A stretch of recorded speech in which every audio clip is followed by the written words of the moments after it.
Yeah. Wake up with coffee and sports. Sunrise glow, listen coast to coast. A flow like you know. Offensively, who made them? Oh, Patrick Mahomes. Sideline to sideline with plays to show. This network's got the spark. When you put up 300 yards rushing against someone, that you got your butt whooped. I feel like I would have liked to see Oregon Ohio State in the semis, not the quarters. So I think some reseeding is probably where I would change. But they're out of their mind. They're going to do this 3 quarterbacks in a row. Here's the crazy. I just can't take it. Birds keep flying high, fans cheering loud, and one podcast moving through the crowd. Needy boys brawling, no holds barred bout. This wire life never in doubt. Tune into the vibe. That's my bold prediction for the show. Devin Booker, in the next 3 years, he will be a Houston Rocket. Because I still think Seth is still at the top of his game. I do. I think he's right there. Who knows? Maybe. Not this year, but one time soon. Why wouldn't we potentially see Seth and Roman? Tune in the vibe.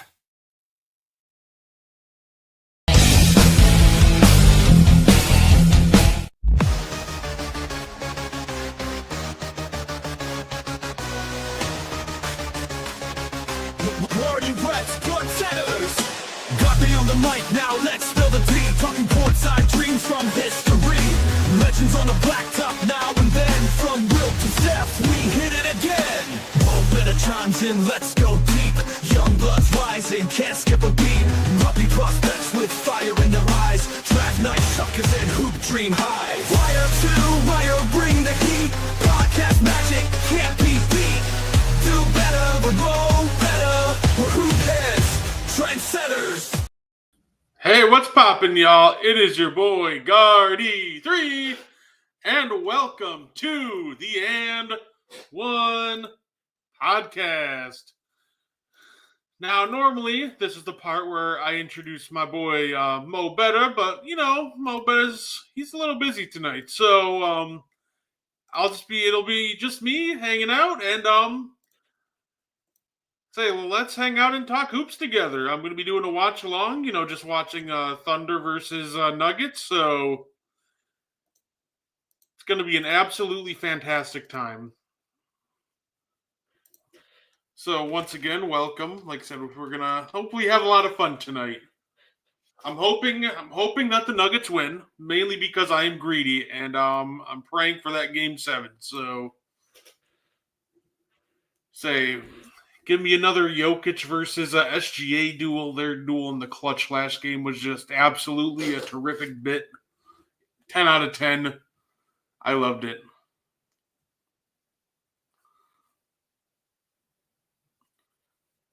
So it's been a great week for the NBA. Obviously, we had the NBA draft. You're going to have Giannis trade rumors all summer, which I'm not necessarily a fan of, but you know what? I know I'm going to have to kind of deal with it. So, as being a Bucks fan, where I'm at a point where I'm not going to believe Giannis is leaving until he's gone, or until he says something. So, the teams that I would definitely look to deal with the potential Giannis trade. Spurs, I definitely would like that number 2 pick. I think Dylan Harper could be a fantastic talent to build around. I'd say the Pelicans are interesting because they have our picks. So, the Phoenix. I know Phoenix will be, after them, but I don't want to deal with a team like Phoenix. They just have really nothing to offer.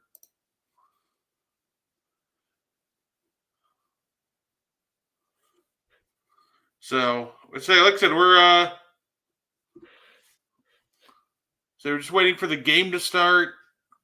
I would definitely love to deal with the Thunder as well. That would be fantastic. Obviously, they have J-Dub and a lot of young talent to deal with.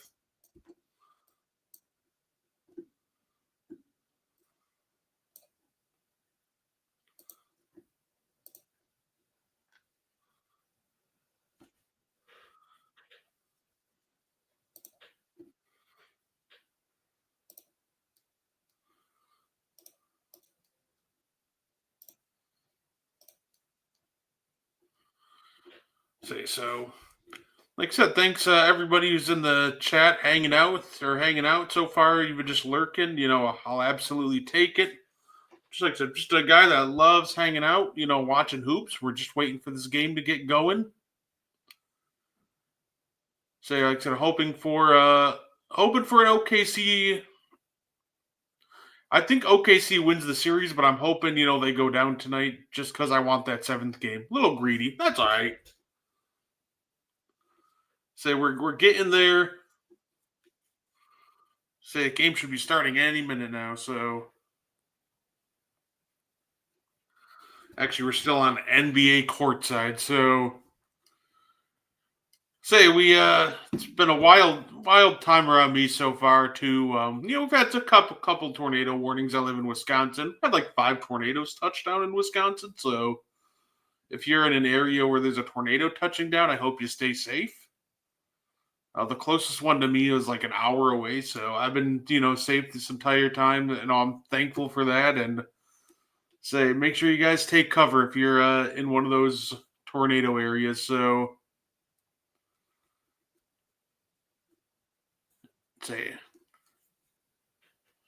say tip off in 5 minutes. All I know is, when we're talking, if Denver wants to pull this off tonight, say Jamal Murray, I know he's dealing with illness, but he's got to really step it up. Michael Porter Jr., I know he's hurt, but definitely going to need him to step it up. He has not been, 30. Jokic, 13, 15, and 5 this series. That is crazy.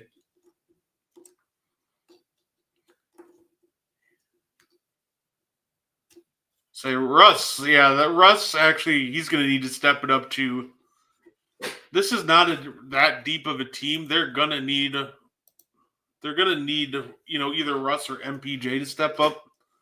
They can't afford both of them to go cold, and I think that was a big problem last game. Like they both went cold, and even though Jokic went, nuclear, there's just not much that they don't have the depth to overcome multiple of their, key role players going cold.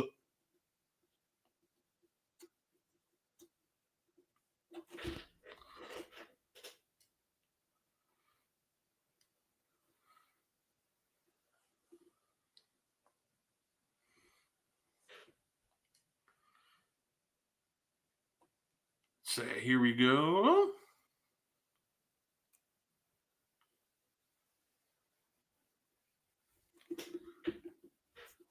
Say Chipotle sounds really good right now.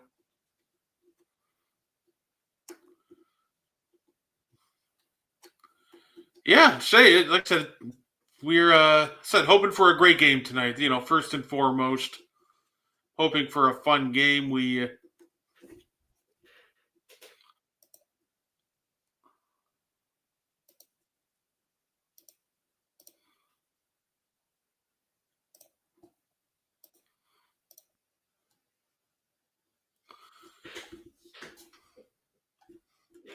Yeah, I'm kind of curious to see where a team like we got Cleveland, their off season started. They got knocked out in 5.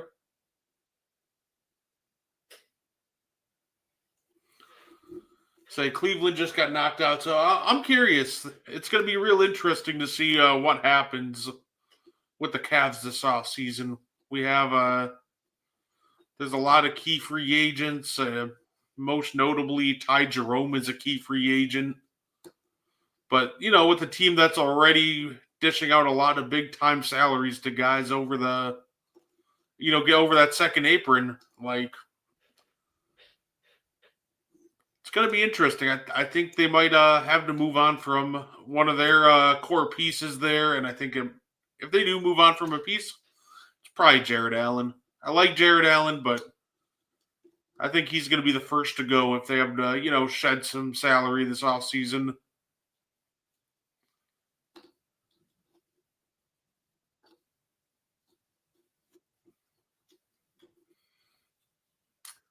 Come on.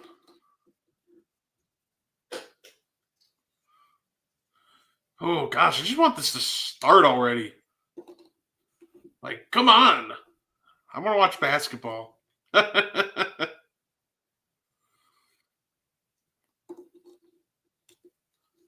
Here we go. And like I said, people just tuning in or just lurking, I definitely appreciate it. Like I said, we're doing a watch along to Thunder versus Nuggets. See who gets to match up with the Wolves in the next round. I will give credit where credit's due. Honestly, out of every team that's in the playoffs right now, I would love it if the Timberwolves won. They're probably number one on my list of teams that I'd love to win at this point. You know, and getting a ring is fun. But honestly, I love it when, you know, those vets that you thought might never have a chance to get a ring get one. So with that being said, the guy I'm hoping gets a ring this year is Mike Conley. He definitely deserves one. You know, it's going to be tough, though. Whoever comes out of this series is going to be the favorite, and rightfully so. Say if the Nuggets pull this one off, you know, they're going to have a lot of momentum winning back-to-back games going into the next series. They're going to be tough to top. If the Thunder win, they're just then arguably the best team in basketball this year. So SGAs should be named MVP relatively soon. Here we go. Conference semifinals.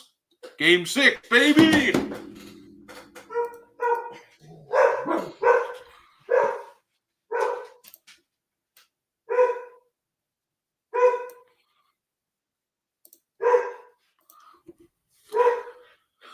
Nuggets starting to regret firing Mike Malone.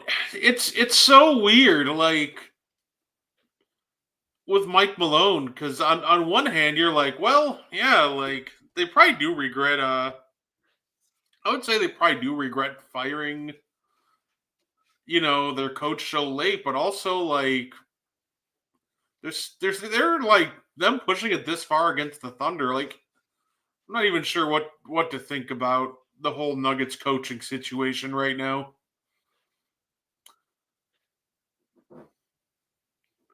Because, like, even with Mike Malone, it doesn't feel like they'd be doing a whole, like, heck of a lot better than what they're doing right now. Like, I need more reports to come out on that, because I feel like there must have been some, like, massive locker room issues. And if that's the case, then probably was the right call. So, if they win this series, though, I think Alderman's got this job locked up for sure for next year. In fact, he might just have it locked up already.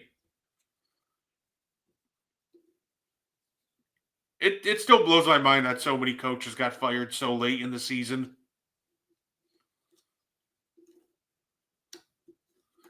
Here we go. Jump ball.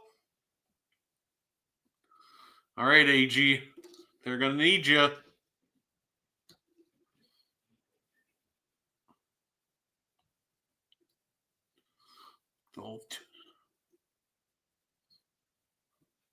Ooh, Aaron Gordon's 3 is short. Oh, Gordon just came out firing there. That's good.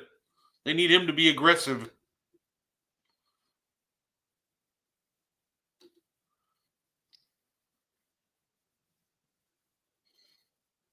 I think Ihart might be shooting like 100% on push shots this playoffs. He's been insane at those. All right, here we go.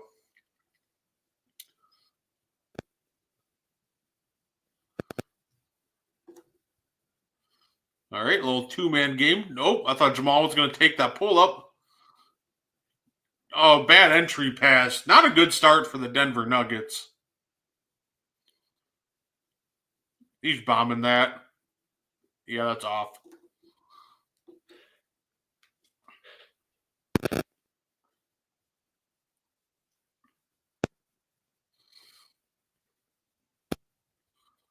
Yeah. Oh!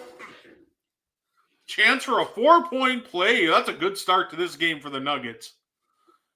That's a good turnaround. I mean, it was a rough first couple possessions, but now a chance for a 4-point play. That's absolutely terrific. Good hit. Yeah, I heard just right into him. Ah. buckets. So, all right. Well, if Murray's going to have one of those kinds of nights, then we're probably getting a Game 7.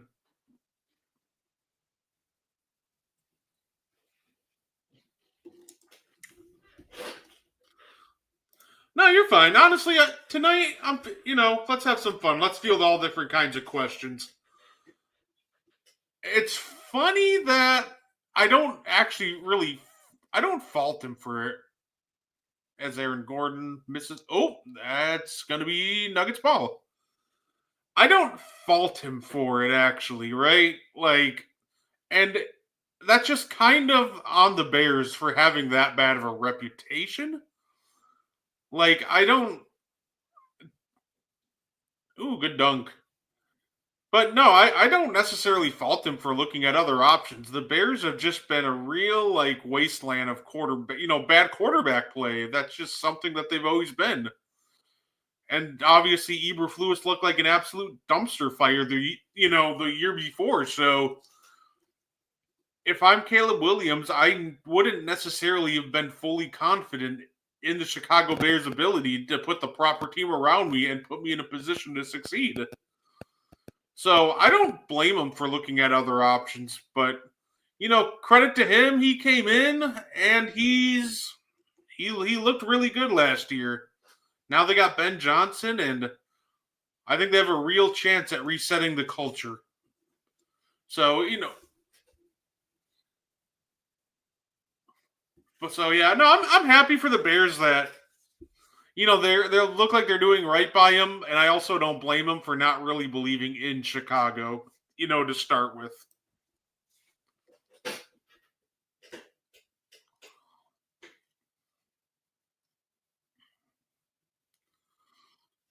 Oh, ooh, that's just a beautiful move by Jokic right there.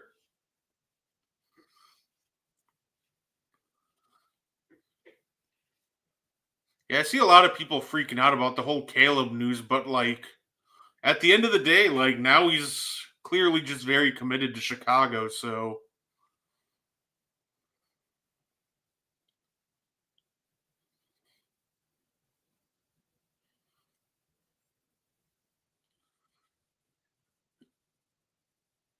good play by Chet. Wow. Fantastic block.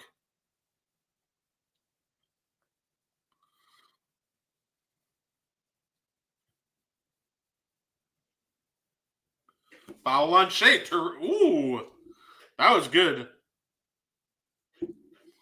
That was a good sequence. These defenses are locked in so far.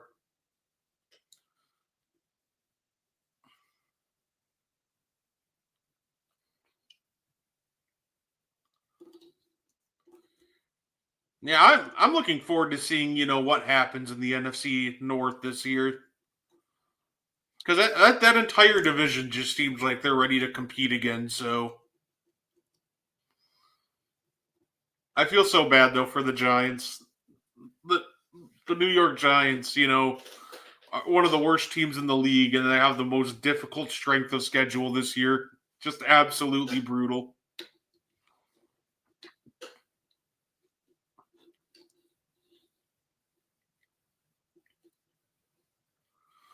Come on, Jamal. Gotta hit this.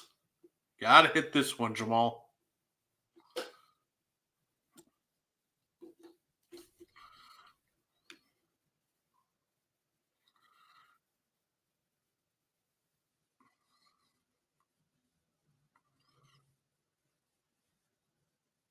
Oh, a little rimmed out. Okay.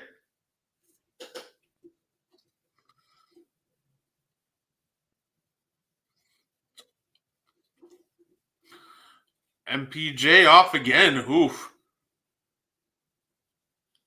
What's going on, Kyle? Oh, wow. What a whistle there. I need a replay.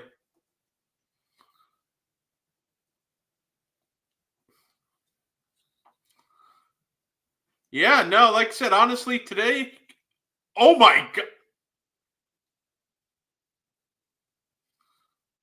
Ball online.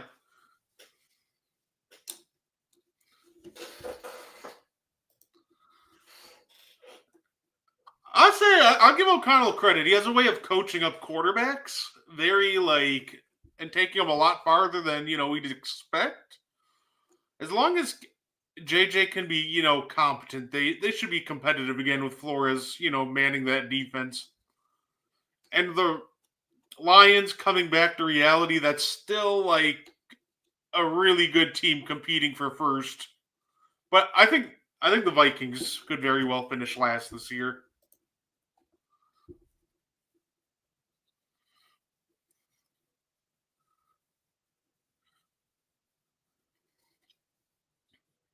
Oh! I thought Jamal was going to bomb that one. Gordon for 3! Say I want to believe in Chicago this year that it's going to be their turnaround this year. Granted, I wouldn't be shocked if they got off slow while trying to figure out a new system and everything. Aaron Gordon again. Timeout. Yep, timeout. Denver's starting to getting cooking, so timeout, 6-point game, 18-12.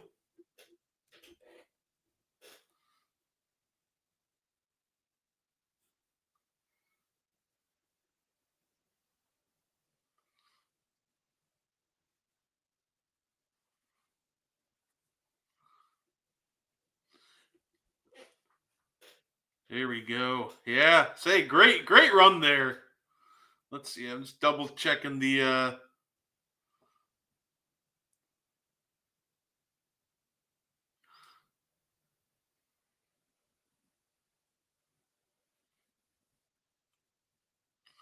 Well, on the bright side, it looks like all the storms have passed me for now, according to my weather app. So that's good. I do like the energy from Denver. They're coming out. They're ready to compete on defense. Jamal Murray's 4-point play to start really kind of set the tone for them, and Aaron Gordon's just been getting after it. Aaron Gordon's been their most consistent player this been maybe their most consistent player outside of Jokic so far. Come on, Nuggets, kick the Thunder out to the... Hey, it could happen. It's funny. The last thing the Thunder want to do is let this get to a Game 7. I would not want to, deal with the experience of the Nuggets going into a Game 7.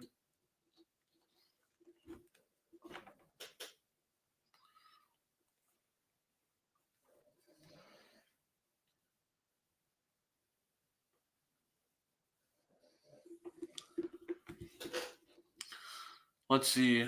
I think the key for the Nuggets is they have to get a decent sized lead here. I think one of the things that really kills them late at times is not being able to rest Jokic more early.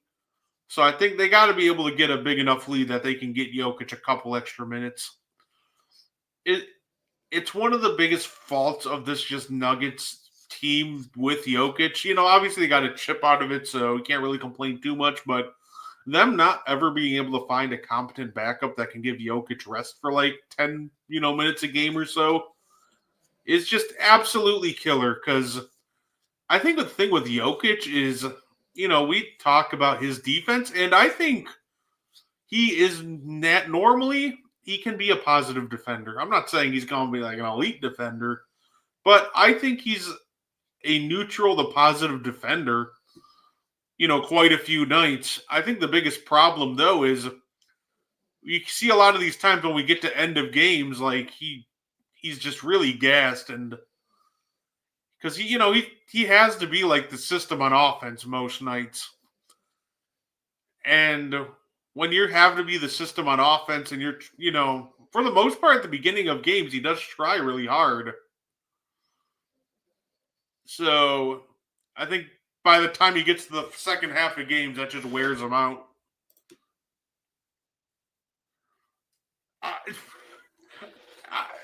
No, I I don't think Nico is going anywhere anyway. Like, if they were going to fire him, I think they would have done it by now. But no, I don't think that has anything to do with what, miss. But no, because that really wasn't part of the vision for it, right? It's not like Nico knew he was getting Cooper Flag and was building this team around Cooper Flag, because his plan was, still to compete. You don't trade for Anthony Davis if your plan is to get Cooper Flag. Like, you don't expect to be in the sweepstakes. Like, so to me, that was just more an absolute stroke of luck, rather than me giving all the credit in the world to Nico Harrison, because he just got straight up lucky. Good hit, Cason Wallace.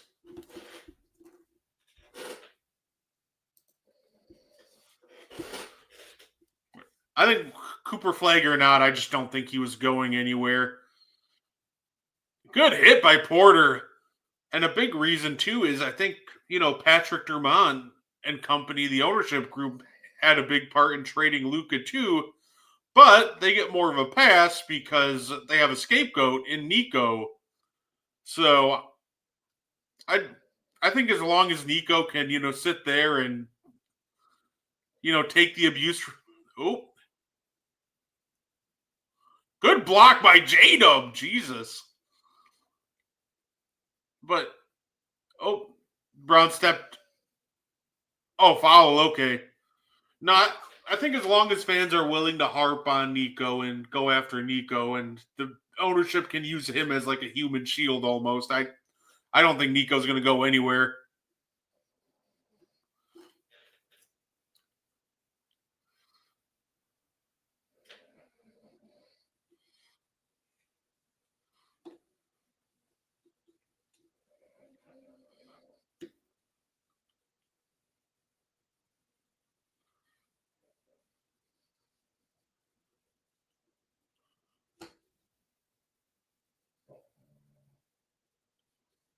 Oh, Brown missed.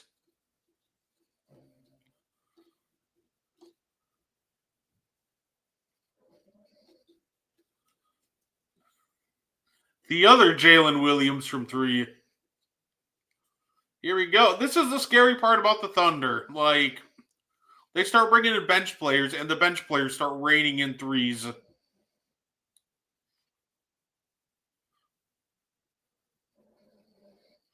What a pass. Good hit, Murray.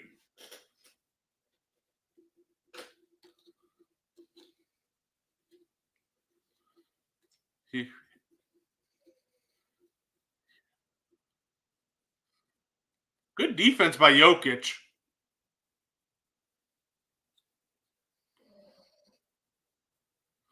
Corner. Yep. Oh, wow. That's just a rough pass. Good fit. Good job by Jokic. Great ball movement and great movement there off the ball by Jokic. Great pass to the opposite corner. Jokic cuts to the low block. Just beautiful. Short. Aaron Wiggins with the floater. Hit. Aaron Wiggins, I'll say it again. He has one of the best contracts in the league. I don't know how Presti pulled that off.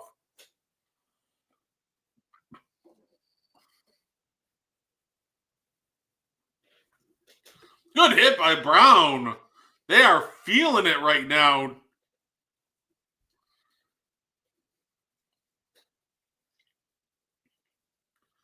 Here we go.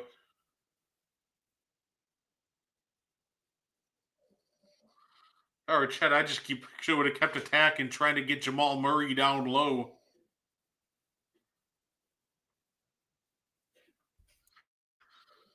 Oh, foul on J-Dub.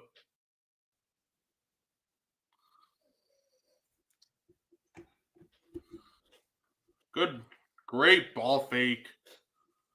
Yeah, Aaron Wiggins, if anybody doesn't know, he's on a 5-year, $45 million contract, and I think that's just an absolute steal for Wiggs.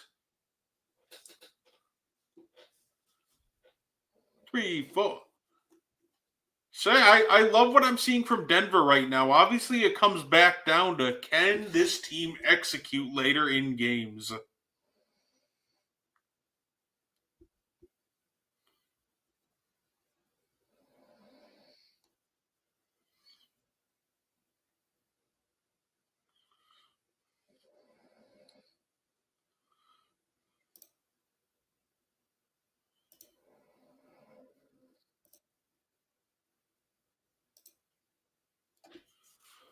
Say, oh gosh, I can't stop showing Wingstop commercials because I'm going to be like craving Wingstop all night now.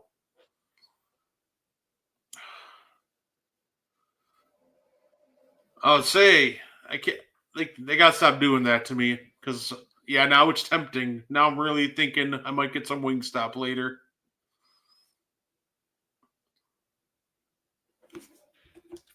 Oh,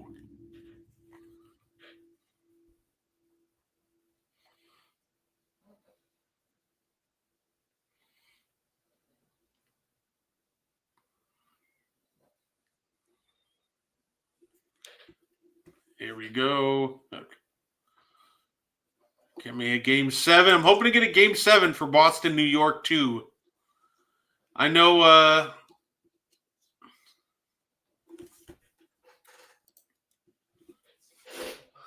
NBA moved to NBC and see MJ do commentary. MJ about to give everybody the most diabolical, like 16 leg parlay that we've ever seen. Yeah, I'm excited for the move to end. Like, listen, the move to NBC can't come soon enough because I feel like we can't really do much worse than they're doing now at times. I'm not asking for a whole like lot, right? I think my big thing is, and what I really just want to see is let's get some guys that really love talking hoops. I can't wait to hear MJ do commentary because I think that, for the most part, when he talks, he half the time does talk highly about the players now and he doesn't just sit there, hating and crapping on the game. So I'm excited to hear, just his, what he has to say and just kind of his vision and his side of things. I think it's going to be really interesting. He can't be any worse than Draymond. I think Draymond just might be. It's funny because when Draymond, I heard him first potentially becoming an analyst. At first, I was excited, and then kind of what happened is Draymond just started talking, and I hated it. And the reason is just he is like everybody else. He just comes in beefing with everybody and instead of like talking about the game, trying to just, grow and promote the game, it just feels like he's just out there to grow and promote himself. Like, I don't care about your beef with Rudy. Like, I want to hear you give a unique perspective on the game. That's all I'm asking.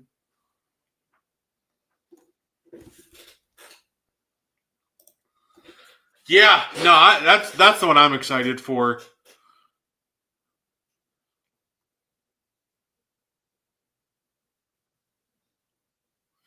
Say, I can't wait to hear Dirk. I love Dirk so much. I'm actually wearing my Dirk jersey tonight. And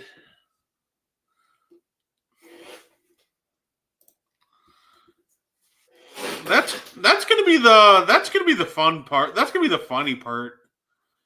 And you know what's gonna be funny is I feel like people are gonna expect MJ to like crap on LeBron, but like him and like LeBron just seem to have like kind of a respect for each other. But I am curious to see how like that's gonna go.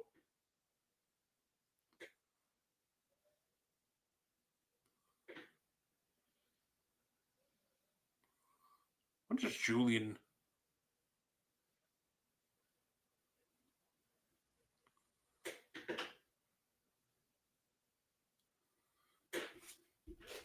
Yeah, you know everything. MJ will have to be careful because everything he says will be under a microscope. Yeah, no, Tyler Rooks and Blake Griffin out with Dirk. Ooh, yeah, that's exciting to me.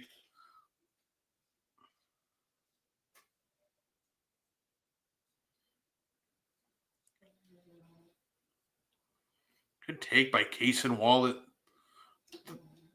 The Thunder just has such a great eye for talent. It's wild. As Russ goes to the free throw line.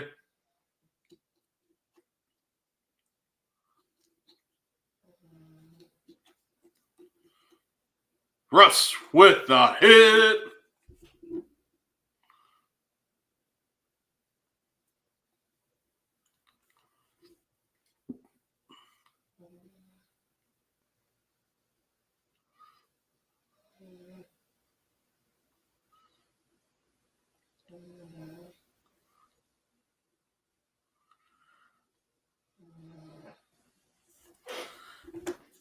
Yeah, I'd say.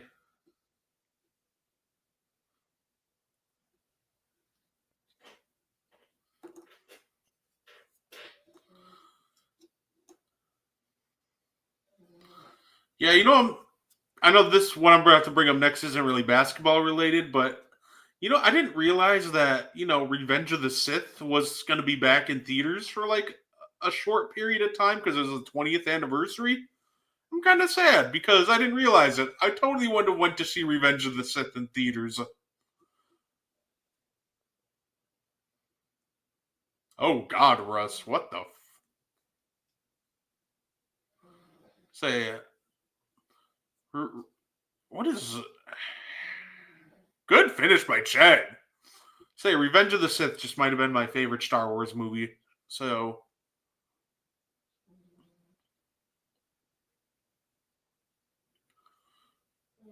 Here we go. Blocked. Russ has got to take care of this basketball. Like, this is like the third turnover already.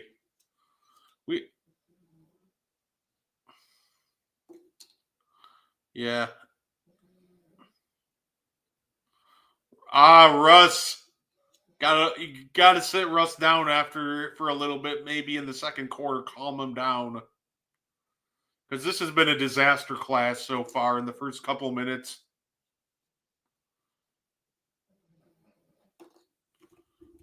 Say Russ has not been.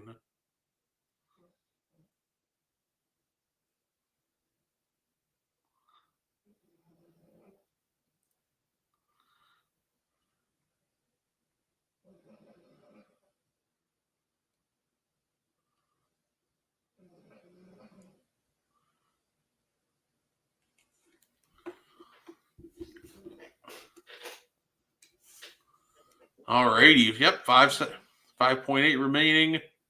Shay's just going to take it against. Good take by SGA.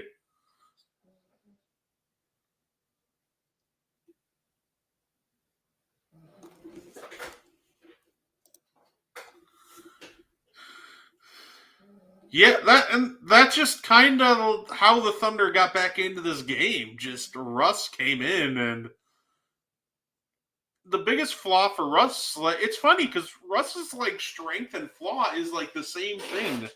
Russ is always going to play going 100 miles an hour, but that as much as that's a blessing, sometimes it's a curse because sometimes he just is moving too fast and not really doesn't seem to be processing everything, and it just leads to some really bad turnovers.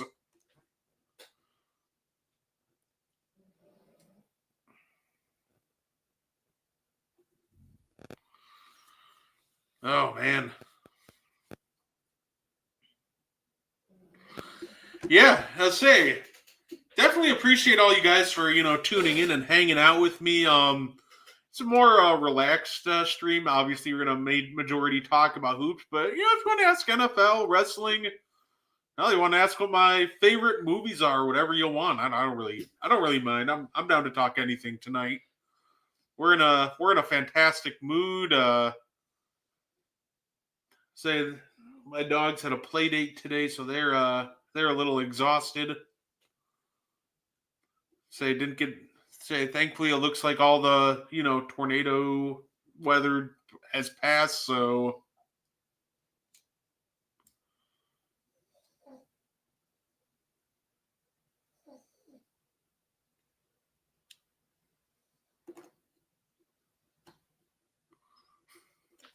Mark Jackson chime commercial. What the?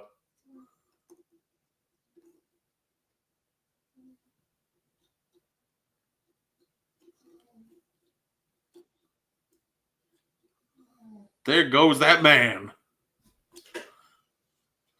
Come on. Here we go.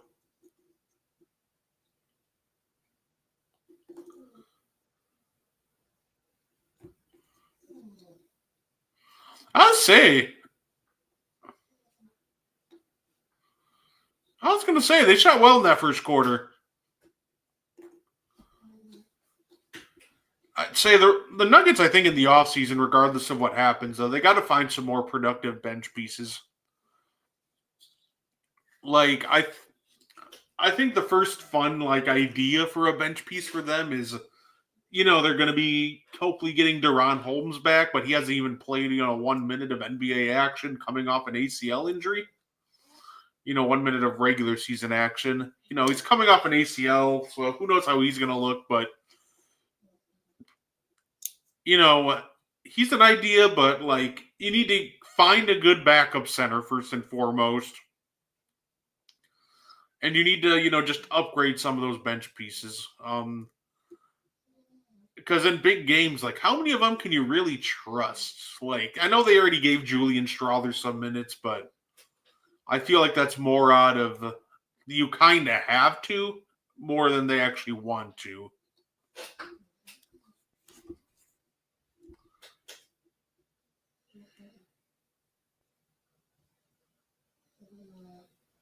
Say when your bench rotation in a do or die game is Westbrook, Strawther, and Peyton Watson, it's not great.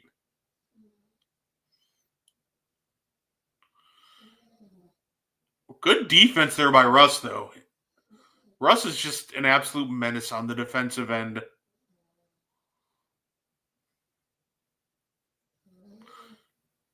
Good finish by Watson. Oh, SGA hurt his hand. Oh, that's not good.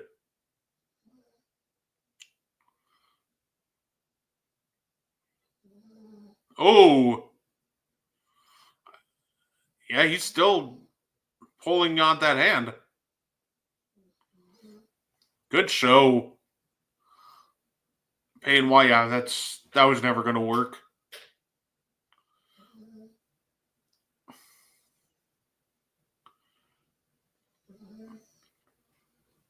Some of these calls that SGA are got so far is questionable.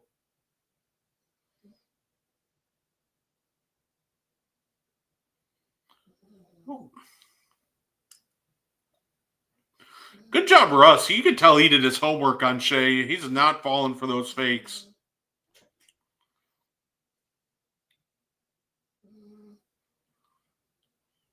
And first free throw is up, and it's off.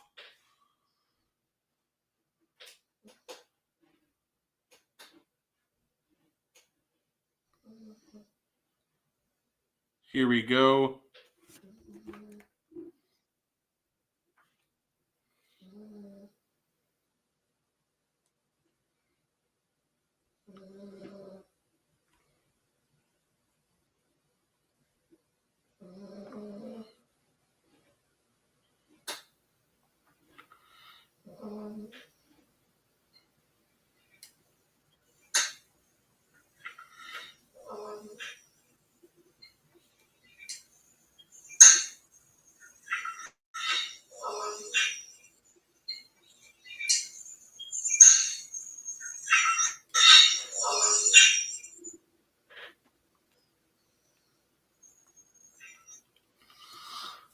Good job by Russ there. Love it.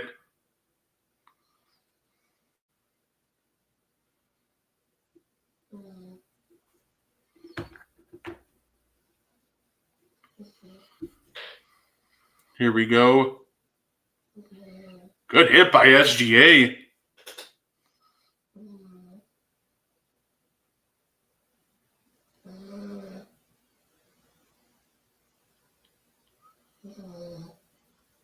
Russ stepped on the line.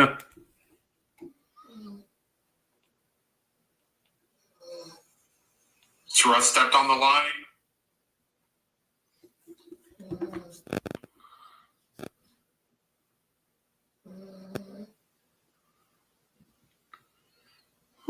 I wonder if that.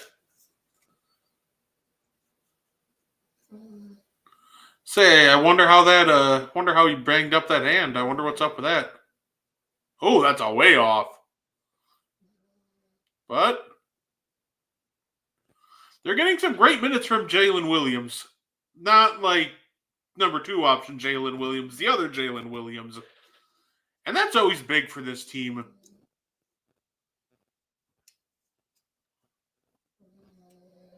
So Jalen Williams, I don't know if I should call him Jalen Williams or like other Jalen Williams number 6. But let's see if he can knock these down. Off. This is what's killing the Thunder so far. They're not hitting their freebies. Aces Liberty. Oh, that'll be fun. Say Indiana Chicago. Ooh. I'm excited for the WNBA season this year. It's going to be fantastic. Oh, Jalen Williams. Absolutely. Like the Thunder could go like legitimately 10-11 deep and be fine. Like, I don't think I trust anybody on the Nuggets bench that isn't named Russell Westbrook. And even then, that depends on the night. Oh. Payne Watson, good fake. Payne Watson is a good defender. I'll give him credit for that. Say, I'm hoping that Deron Holmes is able to come back healthy next year and just contribute. In the draft this year, that's why I wanted the Bucks to get. Then obviously we took AJ Johnson, but I don't like talking about that because then that reminds me that we traded him for Kyle Kuzma. Ugh, yuck. Yeah, that's wild that they could still be so good without SGA on the floor. Yeah, I think we should go for Kuminga. At the end of the day, if we can get a young like wing like Kuminga, like I would go for it. Especially if we could find a way to get him without obviously giving up. You know, I don't think we'd give up Dame for Kuminga, but if we could find a way to give up Kuminga or pick him up, that would be great. Our front office discussed me too, don't worry.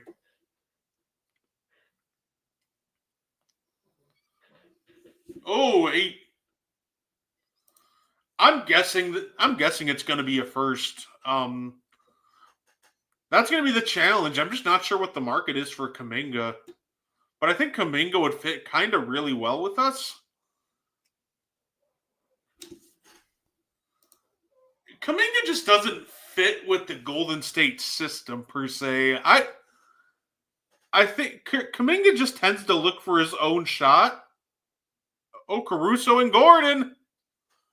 Kuminga tends to look for his own shot, whereas the Warriors are just more of like a ball movement sort of team. So you'll see him miss open shooters and yeah, you'll just see him kind of miss open shooters all the time. And I think that's what drives Kirk crazy because he's the kind of guy, he wants his offense to look for the best shot, even if it means passing up a good shot. So I think that's just kind of his lack of, playmaking and vision is probably what frustrates It's probably what frustrates him.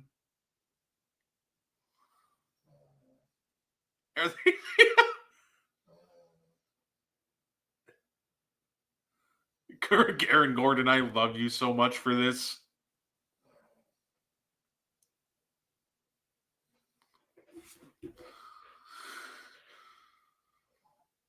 Yeah, timeout. Yeah, say Kuminga, I think just to summarize that one is just he can get buckets, but it's not within the flow of the Warriors offense, and I think that's what frustrates Kerr.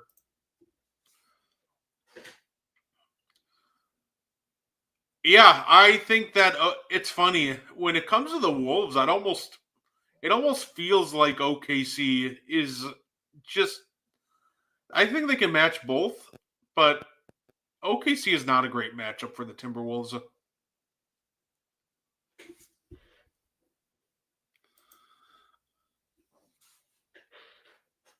I would trade Kyle Kuzma for literally anybody in the NBA right now. I don't even care. He's just so bad. I want him off my team. Whatever we have to do, like, I will take any play. You name them, I'll rather have them play on my basketball team than Kyle Kuzma. I think in the playoffs, he totaled like 29, 11, and like 29 points and 11 rebounds.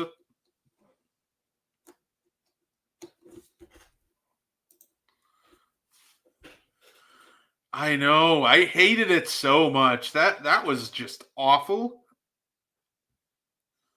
And I hope I never have to witness it. Like, at this point, I don't care. I'd rather play. It's funny. I was going to say I'd rather play 5-on-4, but with him out there, we're playing 5-on-4 anyway, so it's not like anything would change. Like, he's just such a bad basketball player. And I hate to pull the I told you so card. But there's a lot of like Bucks fans that try to tell me that it was just because he was in Washington and that I was an idiot for saying Kyle Kuzma is a bad basketball player. And I was just like, no, I think he's just a bad basketball player. And it turns out I was very right on that assessment. I think his Brook is gone. Bobby starting 5. I love Brook, but I think it's time. I would love to bring Brook back if like we can figure out middle ground on a reasonable contract. But yeah, I think it's time, and it's not really anything to do with Brook, because I know who he is at this point. I think it's just more so with Doc. Because if Doc has Brook, he's gonna play him, and I think what Doc fails to understand at times that Brook is just at this point in his career, he's more of a matchup dependent big. Like, you can play him with some teams, but you really can't play him in other situations, and I think that's what Doc just fails to understand at times. I'm sorry. I keep calling him Doc, and I said I wouldn't do that anymore. I think that's what Glenn fails to understand at times. God, I can't be breaking my own rule. I can't be disgracing doctors by calling Glenn Rivers a doc. That dude's a bum.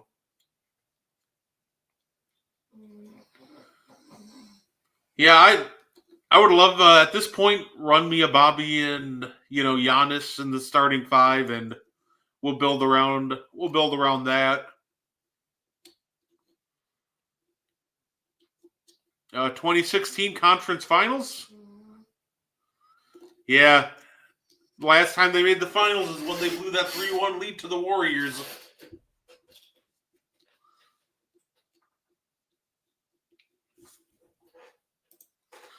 I love it. Yeah, there are 2 guys on the Rockets that I'm targeting, like, absolutely, if they're the ones that want to make a trade. Because I'm not interested in Jalen Green at all. I do not want Jalen Green. But if you're offering me, like, Sengun and Amen Thompson, those are the 2 I really want to target. Obviously, I'd also love Reed Shepherd.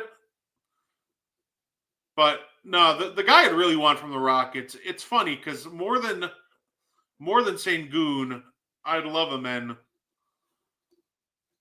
yeah, me too. Those are my 2 that I'd want to look at. It's funny because Case and Wallace, that's wild. Say Spurs, OKC, Rockets if Sengun or if Sengun or especially if Amen Thompson's on the table. And like the only other team I'm really thinking I'd love to trade with is good job, Jokic. The only other team I'd really want to trade with is the Pelicans, but that's just because they have our picks. But yeah, say Dylan Harper would be great. And saying if it's not Dylan Harper, I'm a big J-Dub fan, so obviously I'd love the number 1 pick, but I don't think Dallas is looking to deal the Cooper Flag lottery ticket.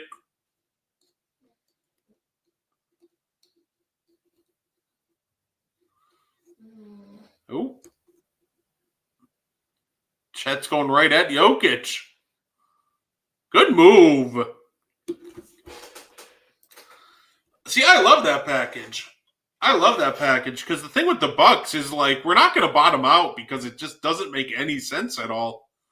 We're going to just continue to try to win games and be mediocre for a while because we don't have our picks. So, and I think a package with J-Dub and iHeart is a good defense by iHeart. But no, yeah, I think a package with iHeart and J-Dub is perfect for kind of keeping us, in the play-in picture at least. I don't either.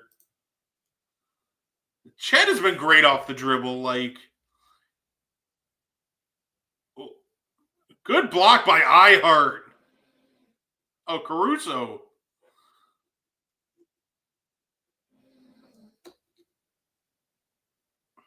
I thought that was iHeart, but they said it was Caruso. But that's just a great block.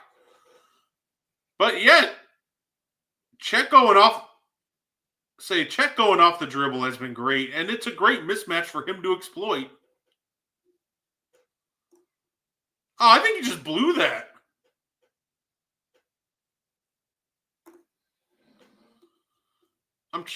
Challenge that. I'd challenge it.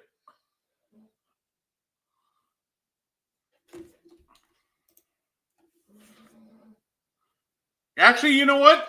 It's probably fine. Because I don't think Thunder hit this anyway. It just kind of sucks that Jokic has too early.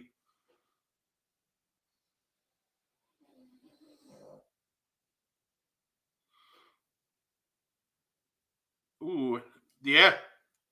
I mean, it's fair. You don't want to blow your challenge early, so.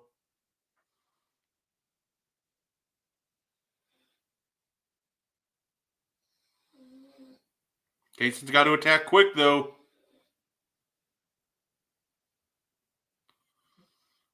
Wow. Cason Wallace got downhill quick.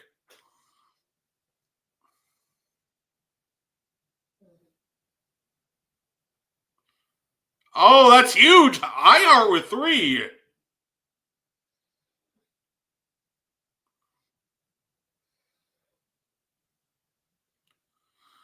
Holy, that's a bad foul call. These refs with back-to-back questionable calls.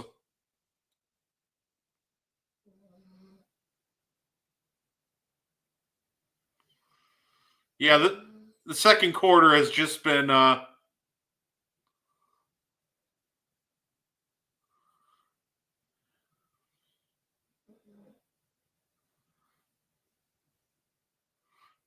listen, you got to attack iHeart.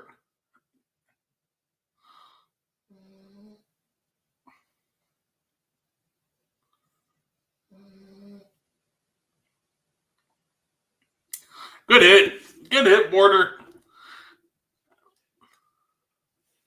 Porter hitting shots would be massive.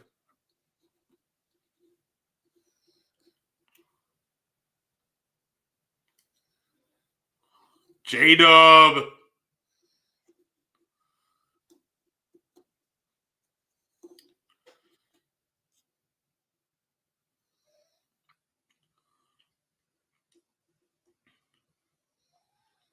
It's smart by the Nuggets, by the way. Yeah, if I'm them, I'm putting iHeart in every single action.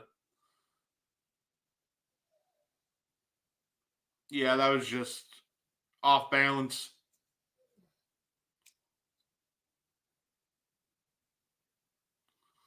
No, good recovery there by Porter.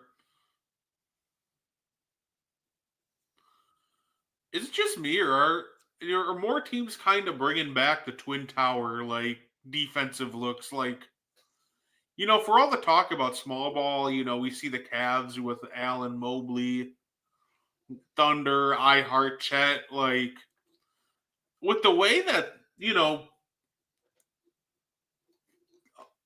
good bucket. With a lot of the way these, like, bigs are coming up and they're a bit more, like, lankier and able to hang with these guards a lot better. Definitely seeing a lot more of the two big lineups.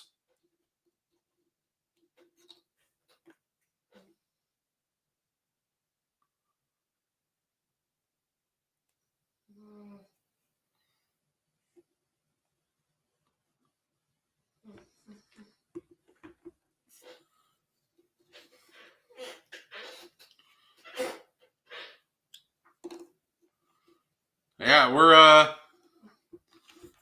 say I got my I've been making fun little videos of when teams get eliminated on dropping them on TikTok. So I got my Thunder one ready. So it's a little bit of a bench warmers theme. Great movie, great fun baseball movie.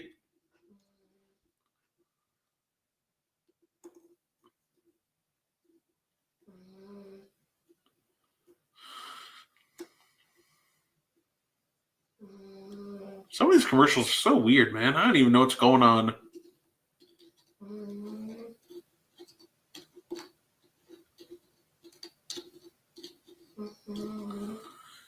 Yeah, I do love the iHeart Chat duo, though.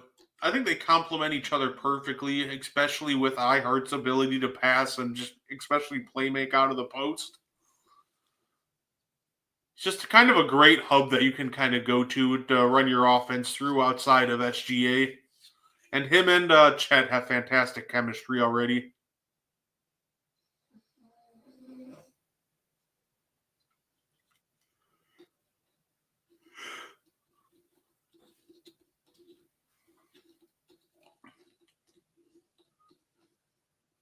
Let's see.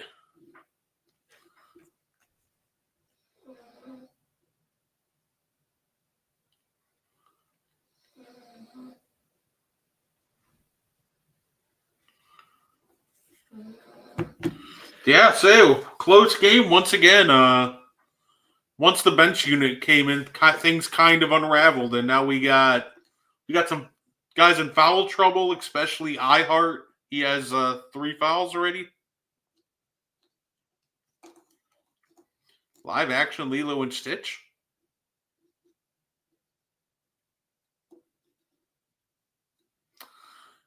You know, all because you can, like, live action a movie that it doesn't mean you should.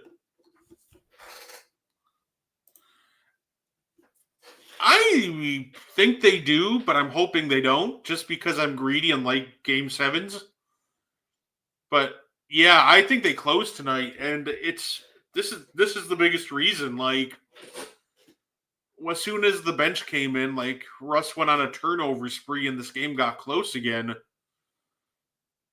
Overall, they if this Nuggets bench doesn't pick it up, and it's gonna get pretty ugly in the second half here. I agree. I can't wait to see what Deron Holmes has to offer next year. But yeah, they got to find something better because they can't be running Peyton Watson and Julian Strother as their 2 best, bench players. Those are 2 guys who should not be in a playoff rotation.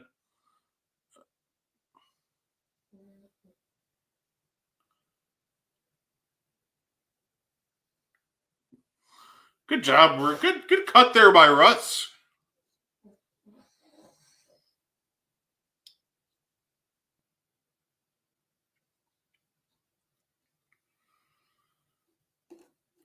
Beautiful ball movement. It's so weird how many NBA teams can't beat a zone.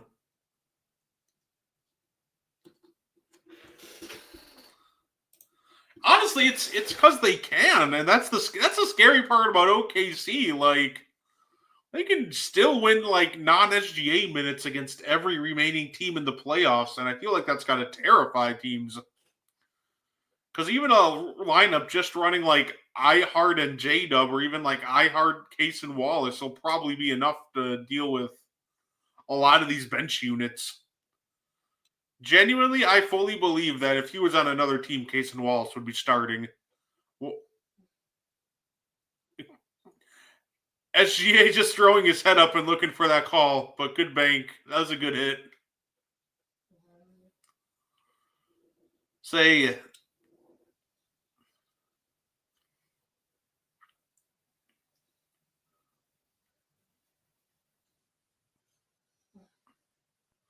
at 3 on SGA.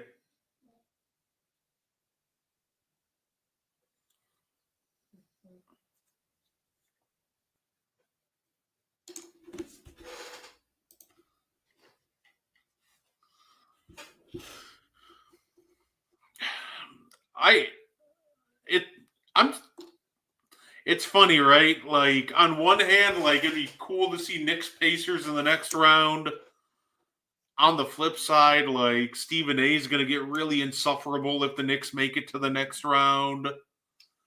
But no, listen. I'd love to see like the Pacers make it to the finals. Obviously, that'd be their first since 01. Is that 01 or was that 2000? No, 2000. My apologies. 01 was the Sixers. 2000 was the Pacers with Reggie Miller and Rick Smits and company.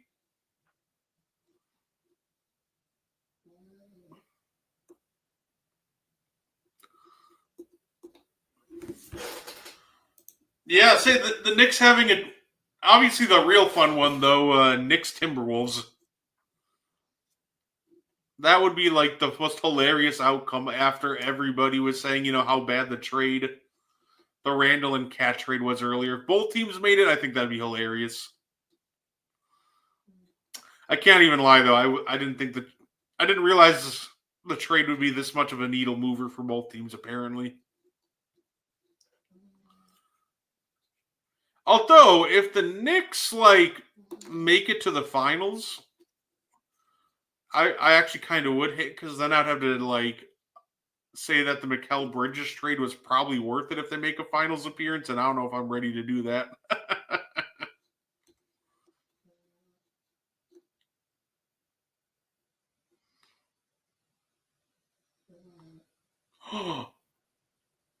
Oh man. Oh, that's one that Jokic wants to have back.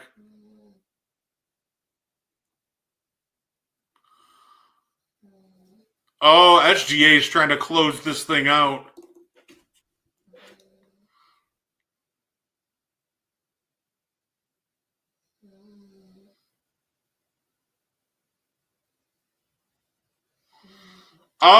I think Brown got hit.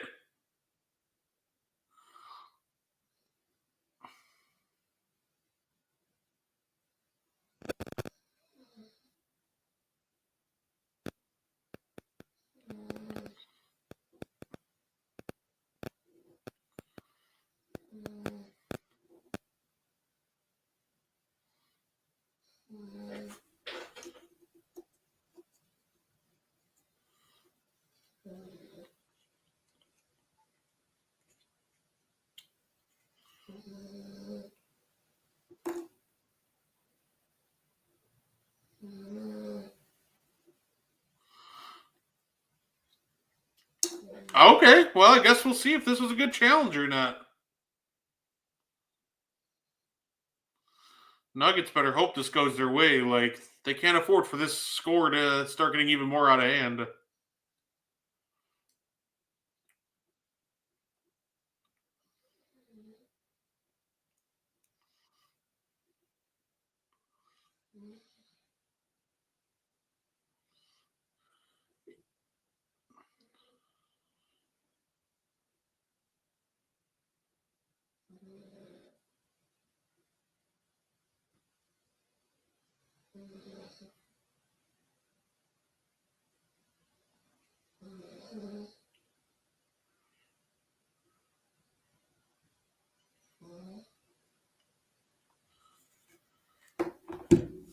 Yeah, I get a kick too out of the Twitter beef between Emmanuel Ocho and Kevin Durant, but it's funny because Kevin Durant's take of hot take artists ruin the sport. I think there's some truth to that.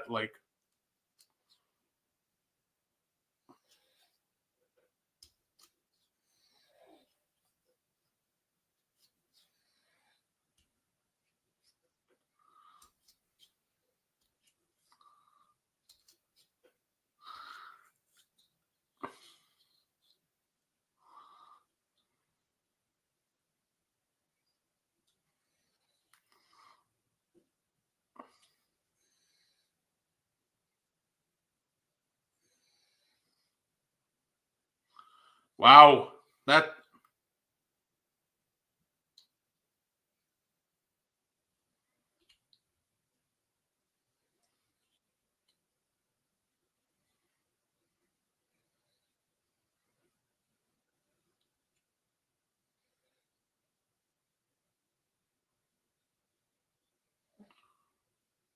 Refs you suck chance. Yeah.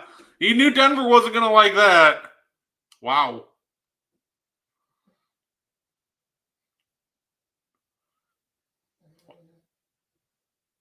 Shea missing 3 free throws is surprising.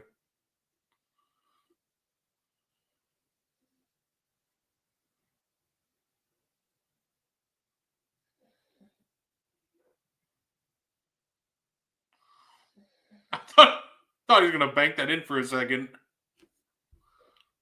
It would have been the most insane and one I've ever seen.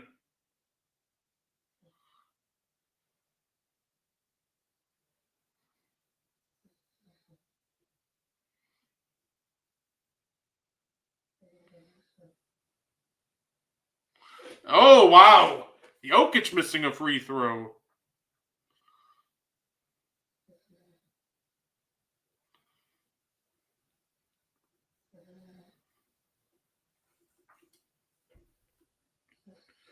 He missed both?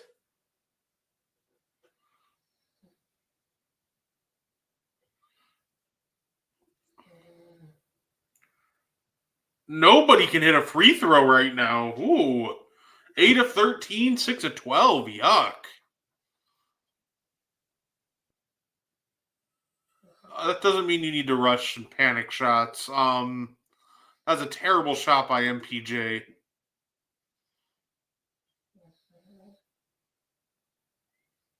Good hit by Chet. All right, Denver. You need an answer. You need an answer here.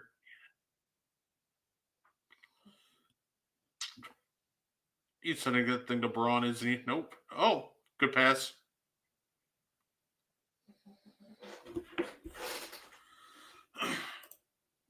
And that's just, yeah, and that's kind of part of the issue with the Thunder, or I mean, not the Thunder, the Nuggets, just not getting any.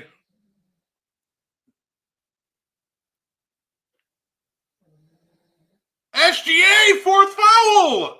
What are you doing, SGA? Why would you even go for that steal?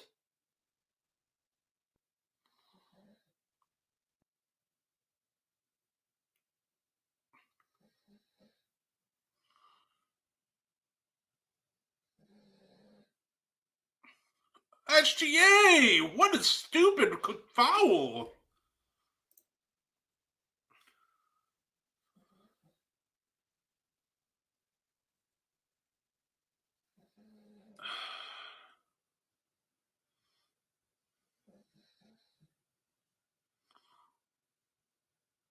Wow. Yeah, and this is a big reason why, like, the first priority just has to be get that backup center in the room. Because, that's a big part of it. Like, Jokic can only do so much, but when he has to bang with, like, teams that have, like, 3 centers that they can throw at him, it's going to exhaust him. That's exactly what happened to the Wolves series last year.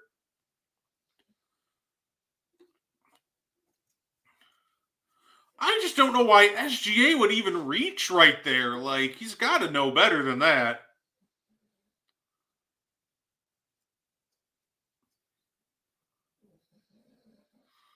Off.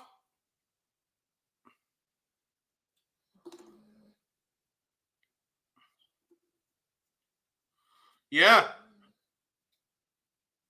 I would. I don't think they call it, but might as well.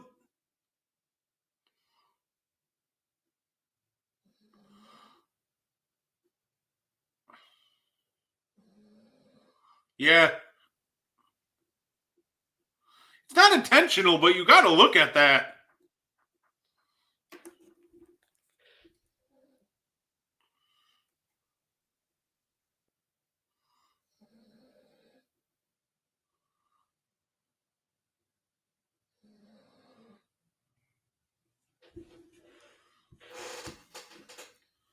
Wow.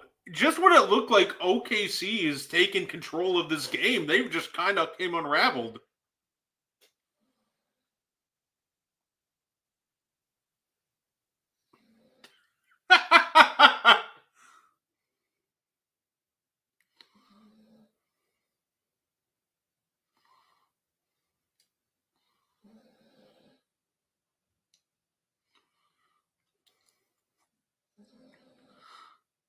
Yeah, no, I will say that once again.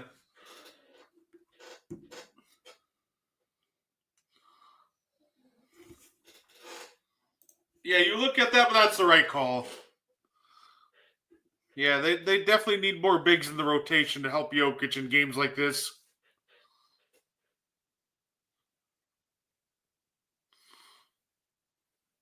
Good finish by Jamal Murray. Wow. That was great.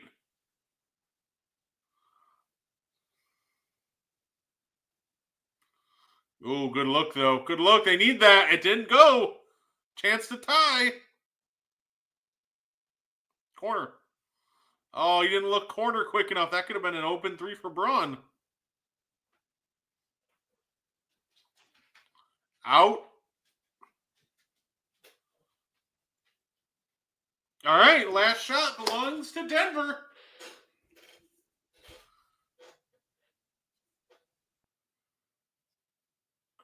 Four fouls in the half is wild.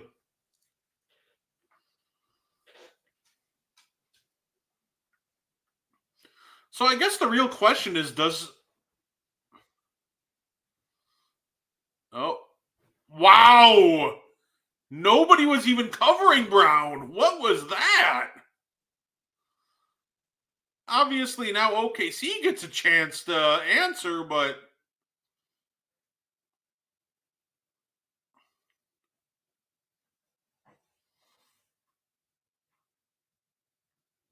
oh, that was huge.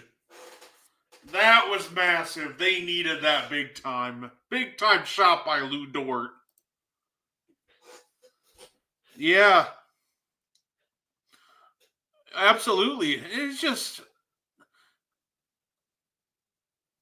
one of those things, like if you're SGA, you got to know your situation with the fouls and just not commit a stupid like frustration foul like that. But, you know, Lou Dort, that was huge. That was something they desperately needed. Great awareness by J-Dub to see him in the corner.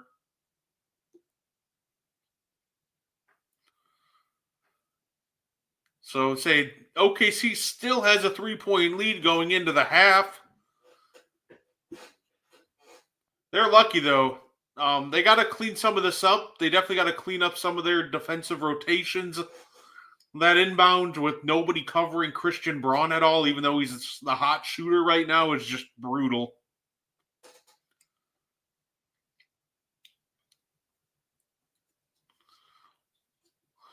What the scary part though for facing Denver is there's not a lot of teams that have like three bigs that they can throw at Jokic.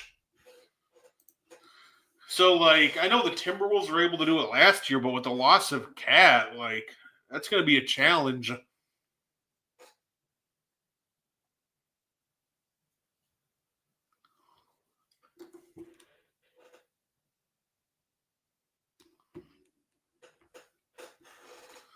Say OKC in the second half has just got to cut down on the stupid turnover, like not necessarily turnovers, but mainly they got to cut down on these stupid fouls and just kind of just self-inflicted wounds.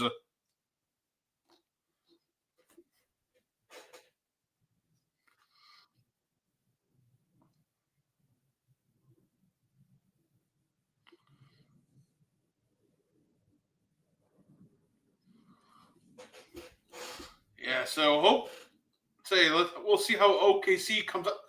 I'm curious, since he already has four and you do have a 3-point lead, like, you know, Denver's going to come out firing, but, like, can you afford to put SGA in the game right away? Like, he has four. Like, it would be disastrous if he picked up his fifth foul right off the bat. So I think it'll be interesting. Like, if you are Mark Dagnut, does SGA start the third quarter for you?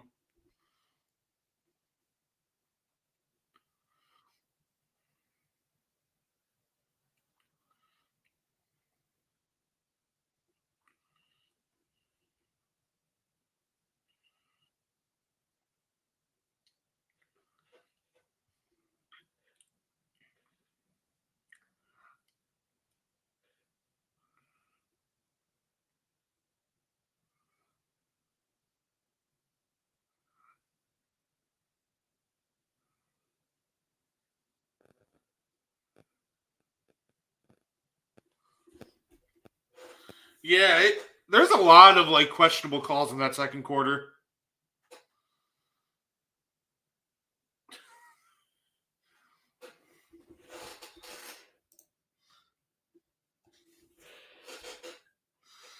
Oh yeah, no,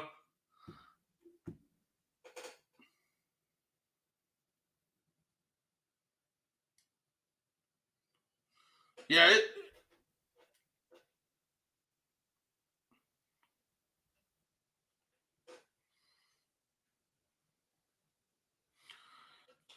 Say SGA is gonna. It'll be interesting because I feel like obviously he will start the third, but it's gonna be. He's gonna be very disciplined.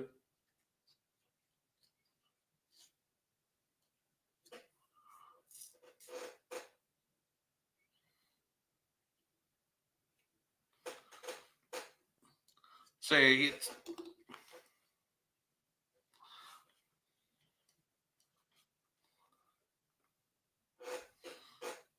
yeah. Say it's just gonna have to be careful.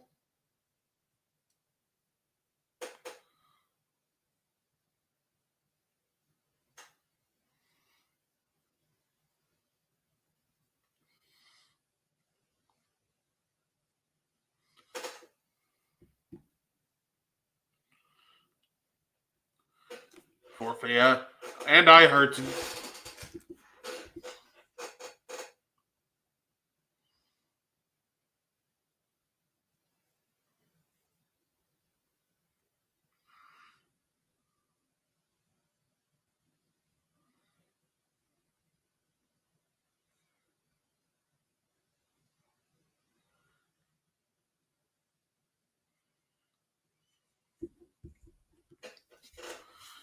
Yeah.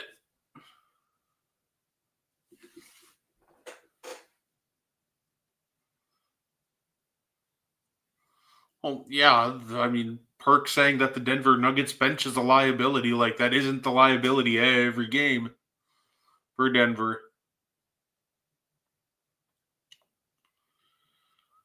Oh, it's just a game of momentum, and SGA just picking up that fourth foul absolutely nuked all the Thunder momentum.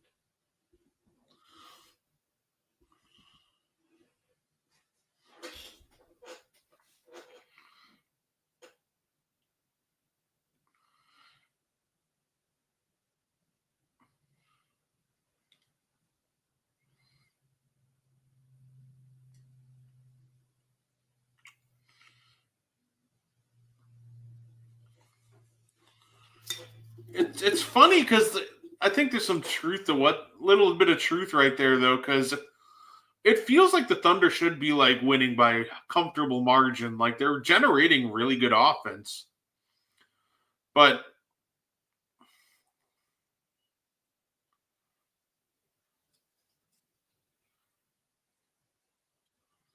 yeah, they're say they just got to stop shooting themselves in the foot.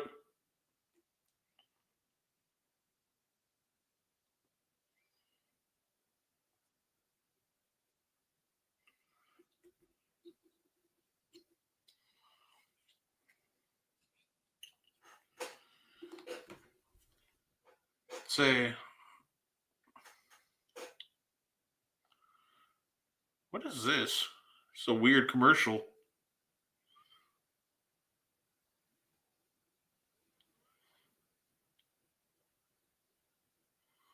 It's like a zero.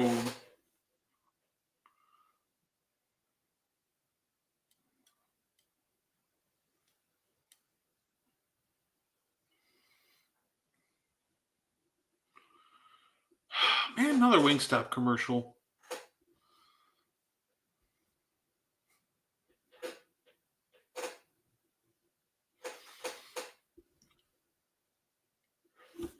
But no, I say once again, everybody watching, lurking, I definitely appreciate you guys. Like I said, just hanging out, just having some fun, watching some hoops.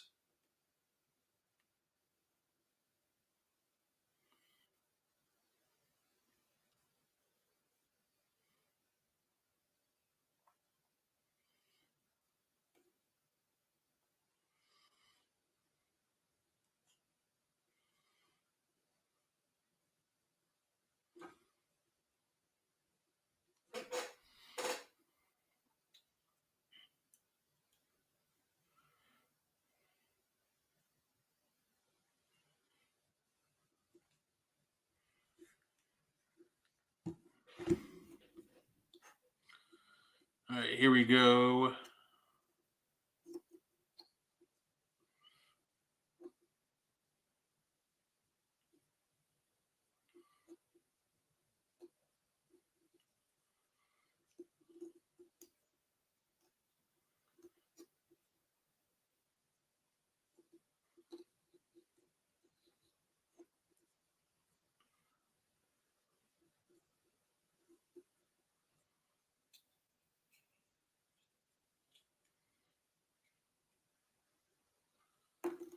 Alrighty.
What is this?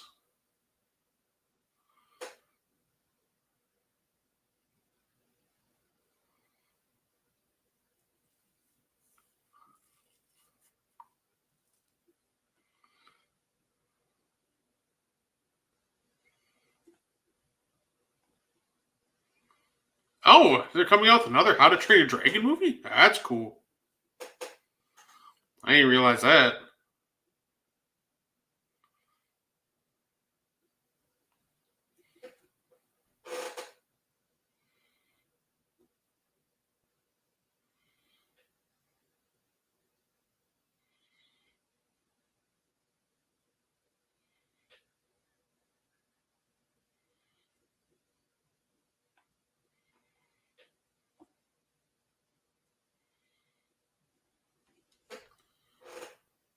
All right, we're getting there. We're almost there.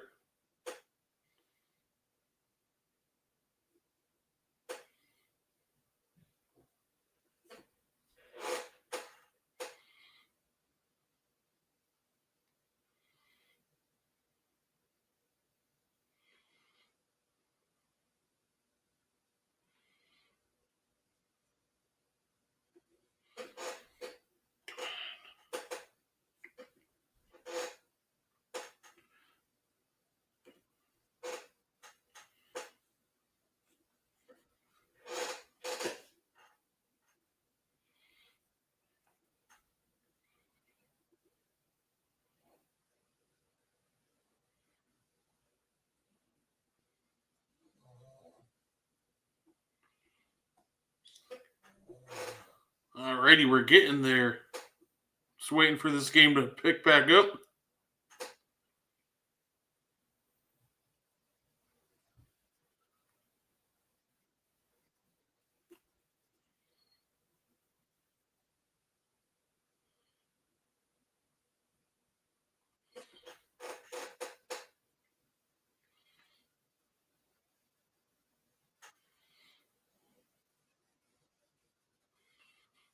Come on. We're just waiting for the game to come back.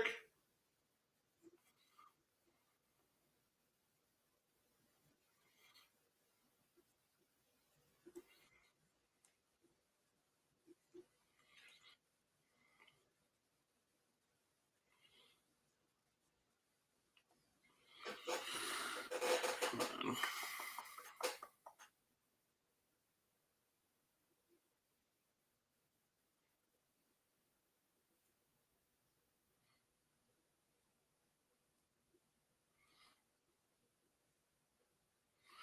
New Superman movie?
All right, let's see. We're going to have ourselves a little bit of a surge here in the second half. Let's see what OKC can do.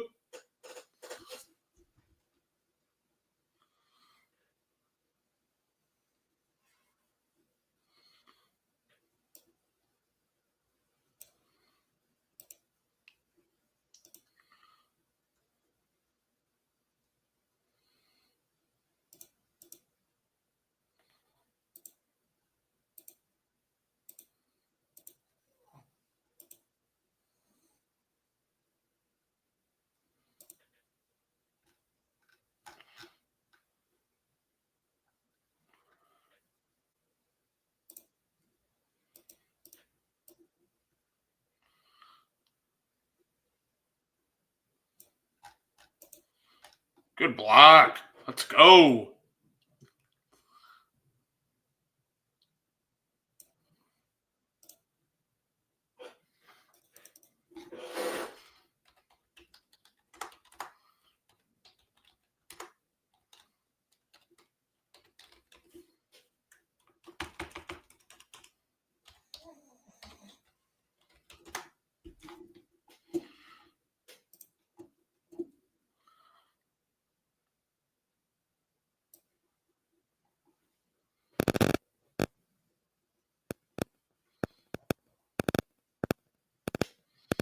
And good.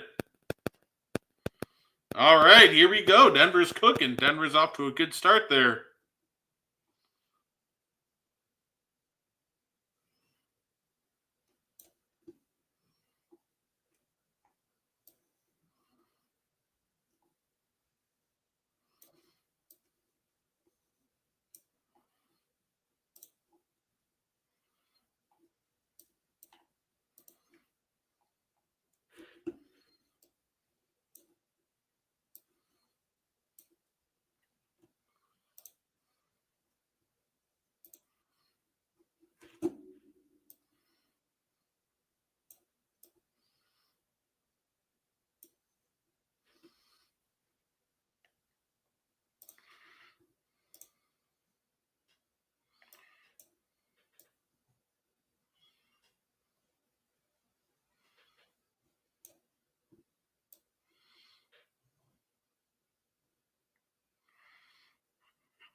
right, let's see.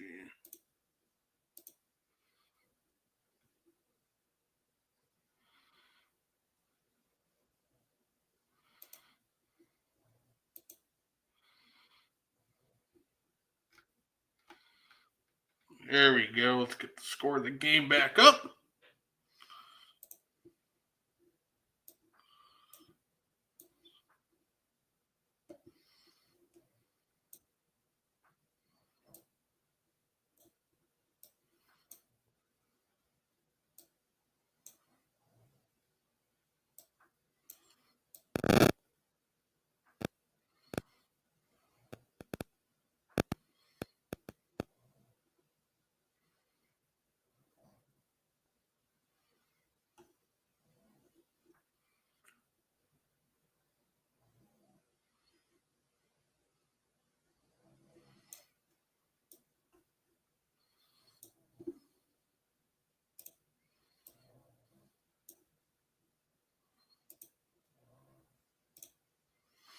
Alrighty, and we're just waiting on a commercial break for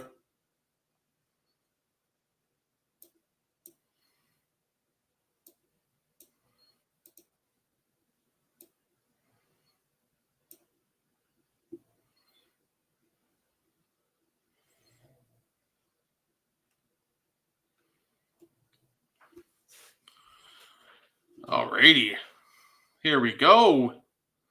Fun little back and forth to start the second half of the game. So, like I said, let's just hope that we get an entertaining second half. I think the Thunder close it out today, but I would not be mad if we got a game 7. That'd be absolutely terrific. Yeah.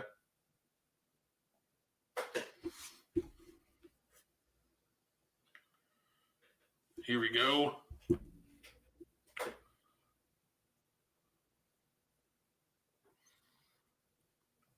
Caruso. Looks like he's trying to hype up the team.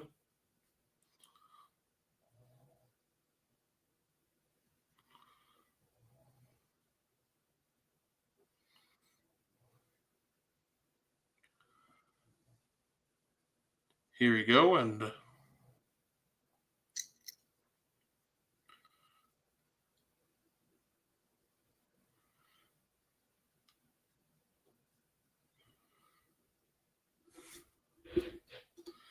Caruso's just been such a huge part of OKC, man. It was just such a great addition for him.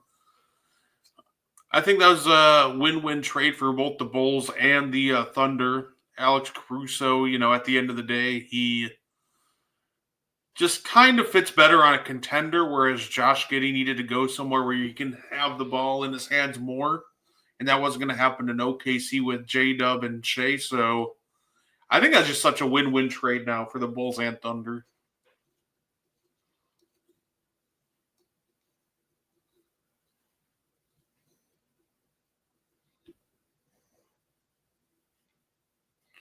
Good hit by Shea. Shea's going to have a chance to tie it off an and one.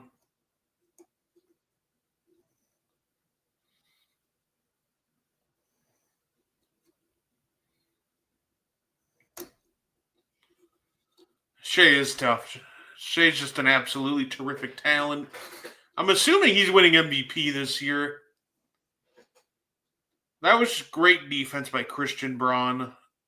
Just better offense, and then obviously they gave him the foul too.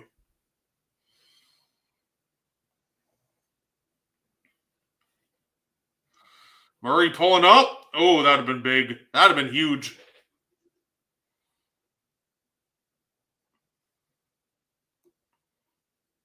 Here we go. SGA wants to attack Aaron Gordon.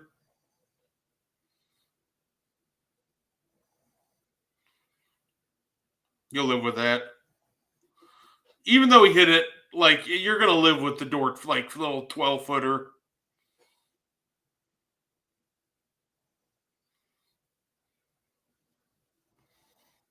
Yeah, you can't let Jokic catch it that deep. Once Jokic catches it that deep, it's so tough to stop him. Knicks in 6. Hey, I think it's going to be a lot of fun. I think the Knicks close it out in 6, but you know what? The Celtics showed a lot of fight. We'll see if that happens again, but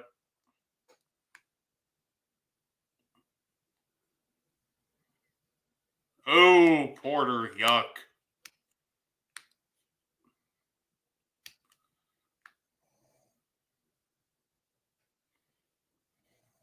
Yeah, no, if I'm Jokic, I'm aggressively attacking iHeart since iHeart also has 3.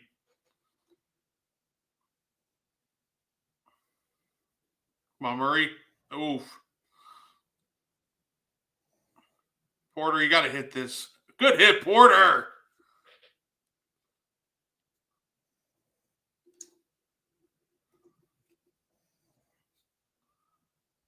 There we go. Chet with the 3. Good hit. This OKC team is just so deep. So here comes Jamal, little 2-man game. Way off. Go, here comes SGA. Oh, he's going to try to get downhill. He gets cut off. SGA's feeling it. SGA's feeling it, so they called it on the floor, but good call on the floor, too. He definitely didn't deserve free throws off that, so.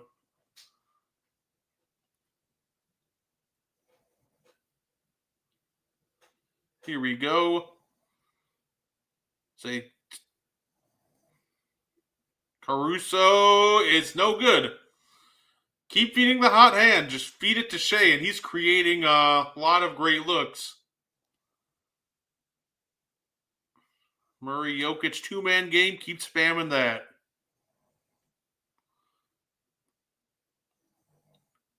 Ooh! Come on, Murray. There. Oh, he's off. Brown.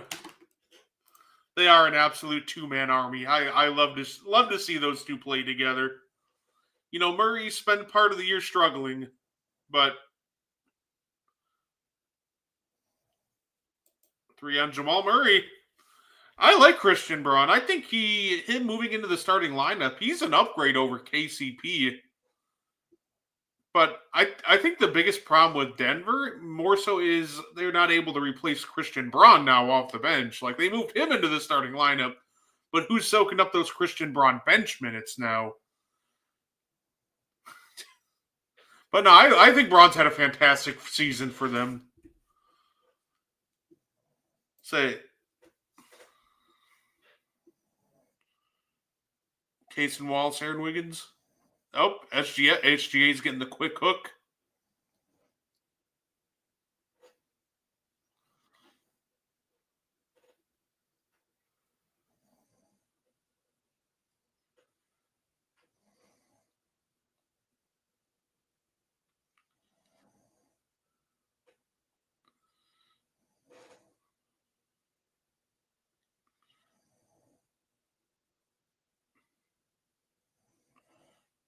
Oh, just a lazy entry pass right there. I did not like that.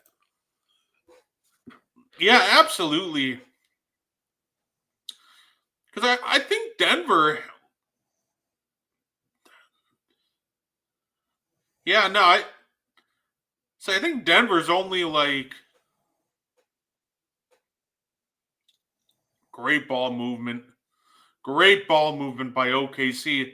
It feels like Denver just needs like a couple bench pieces, and people will be like, "Oh, well, they're contenders again."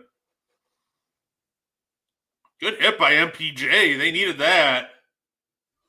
Like, if Denver could just spruce up the bench, then I feel like more people would take them seriously as contenders. Oh, another easy dunk.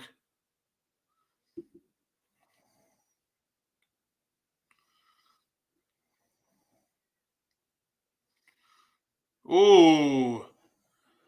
Ooh. If you're going to double, you can't just let him split the double team that easily. And one, Jamal Murray. We're going for the tie here. Yeah, he just split that way too easily. you're gonna double, you can't just allow him to step through like that. Great move, great little move there from Jamal though. And it's good. Tie game. All right. Come on, here we go.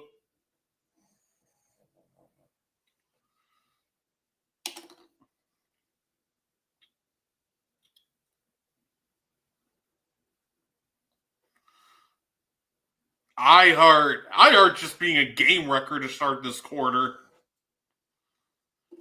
They're just getting that inside penetration. It's forcing Jokic in the back, like Jokic and Gordon, to step up, and then iHeart's just wrecking havoc behind everything.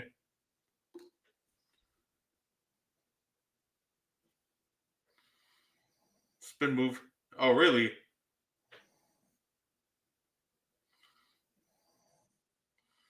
They call the foul! Oh, and they call the foul on the putback! Oh, that's just a brutal break for OKC.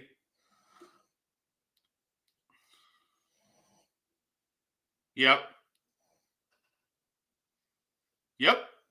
I think it did. I think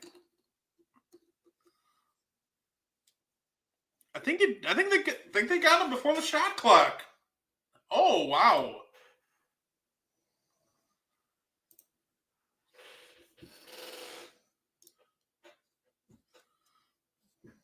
Oh, what a brutal. That's just brutal. You play perfect defense for 23 seconds, then just foul him on like the last tenths of a second.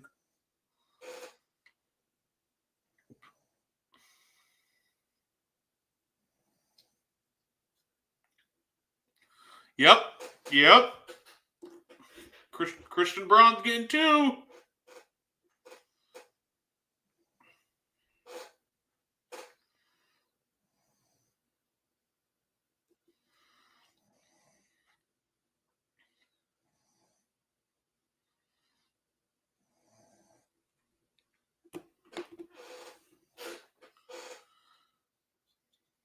Here we go.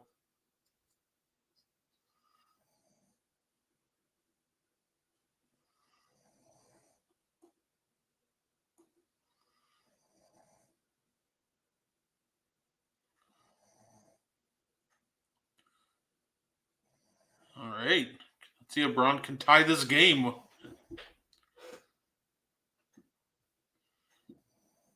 And second shot is up and good. Okay. Got that shooter's touch.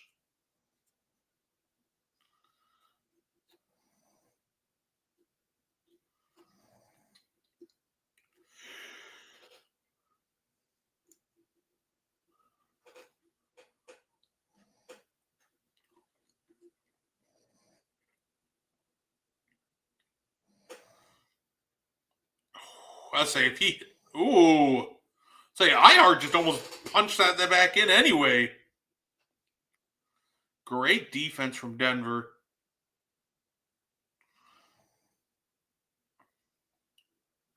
Ooh, yep, that. All right. Oh boy. Let's see. Here we go. Watch out, Caruso. I think he's going to go for that spin move. Yeah, you'll live with that. Say, Aaron Gordon, 10-foot post fade. Yeah, you're going to live with that shot every time.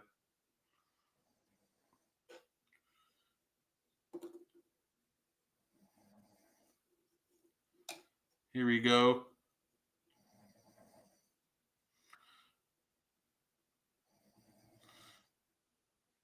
Say, oh. Good hit by Jokic. iHeart's making him work, but that's just good defense, better offense.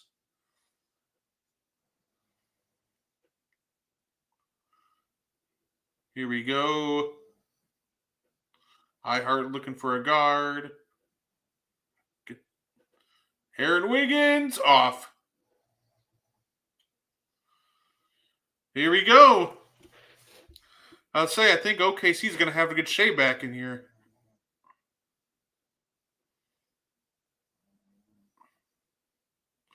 Oh. Yeah, he just kind of grabbed him.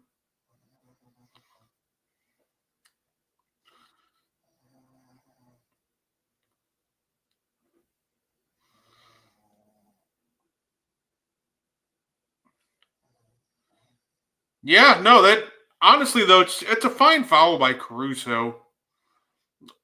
You'd say you don't foul Jokic, or you're just going to get deep positioning and shoot right over the top. Here we go. Let's see what Jokic.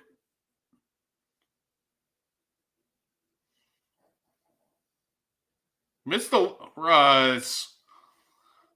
Oh, Russ.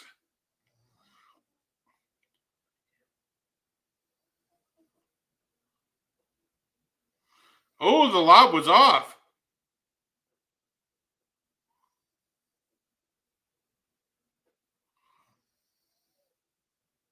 Out of bounds for Denver, really.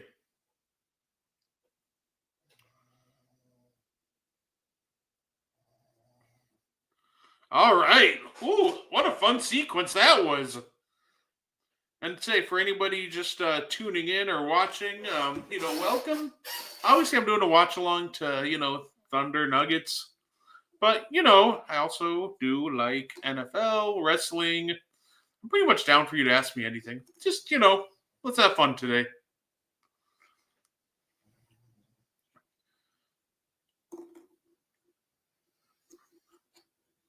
Say, I think the Thunder do need to get SGA back into this game. Like, their offense is just falling off a cliff. It just looks very disoriented at times. I think you just got to get SGA back in here. Get him back in here and just be like, listen, just don't pick up your fifth foul, but we need you.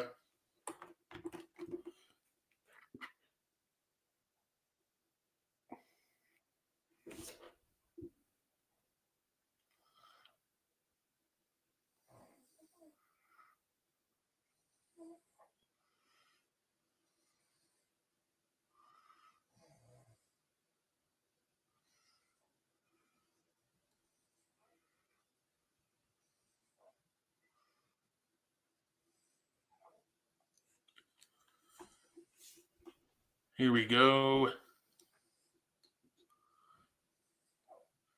So yeah, it's excited to see how the draft shakes out. I'm guessing the draft is pretty straightforward for the first two. I think it's pretty easily number one. It's not going to be anybody else but Cooper Flag. I would be stunned if the Mavericks went any other direction.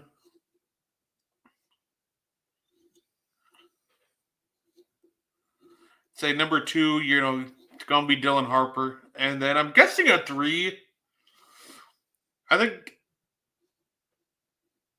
that's the first interesting one, but I even think that's probably just going to be Ace Bailey, especially with the Paul George talking so high about him.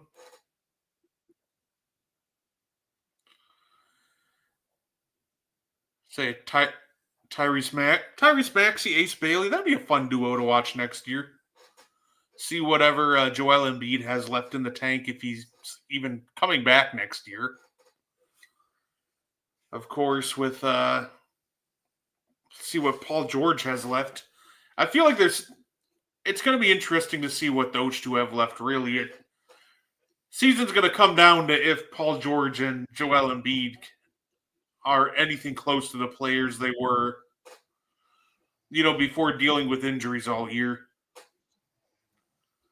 But with when it comes to Joel Embiid, I'm not too confident in it, just because obviously those knee injuries are no joke.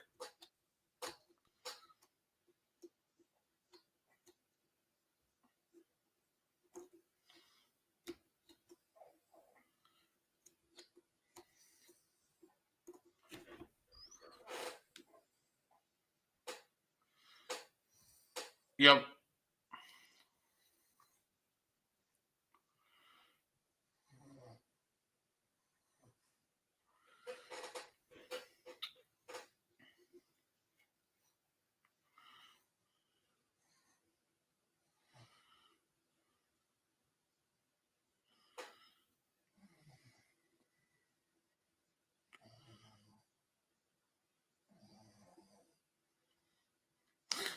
Love it. Love it, Jokic. First attempt, and you're just lobbing bombs.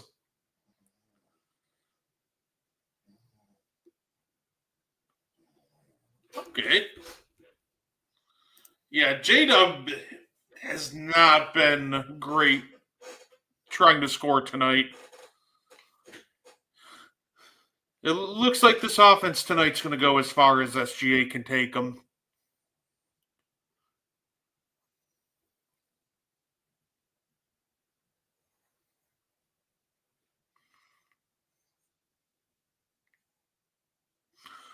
Big hit by Julian Strawther. Okay.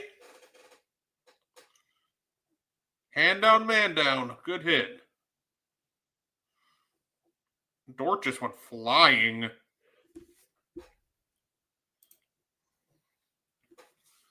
Yeah, I think he has. I don't think he has much of a choice. He just kind of has to.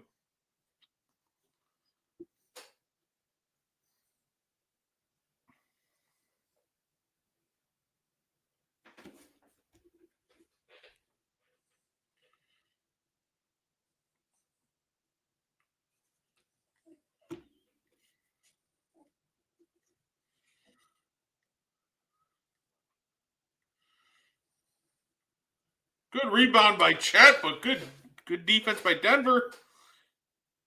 Good finish by Jamal.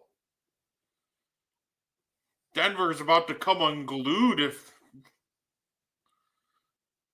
Here we go. OKC's got to answer here. Got to quiet this crowd down. Can't let them get... Offensive foul. Ooh, if this... Don't look back at the ref like you didn't do anything. You just straight up shoved him in the back. Other Jalen Williams.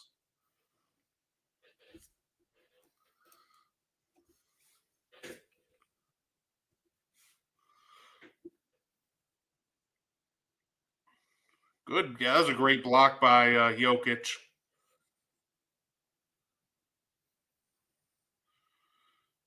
Here we go. I need to get it. Gotta get a stop here, OKC.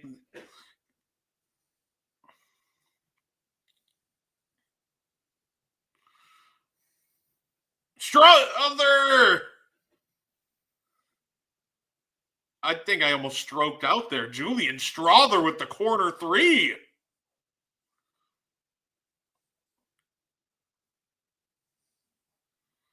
Eight nothing run.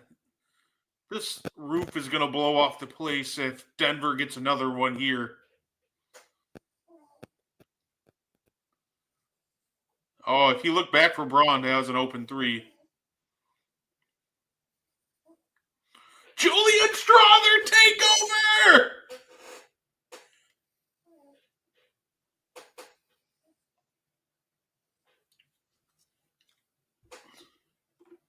Jamal Murray mocking him.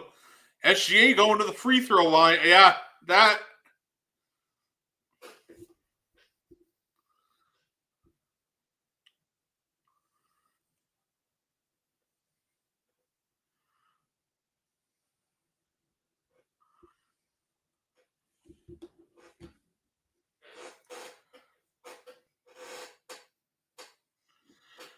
Wow. If you would have asked me, like, how this game was going to go, I, in a 50 guesses, could not have told you that it was going to, that there was going to be a lead because of a Julian Strawther heater.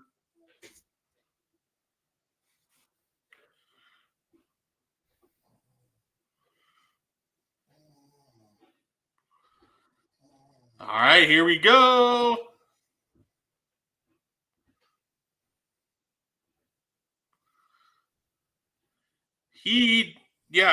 Julian Strawther deserves a standing ovation.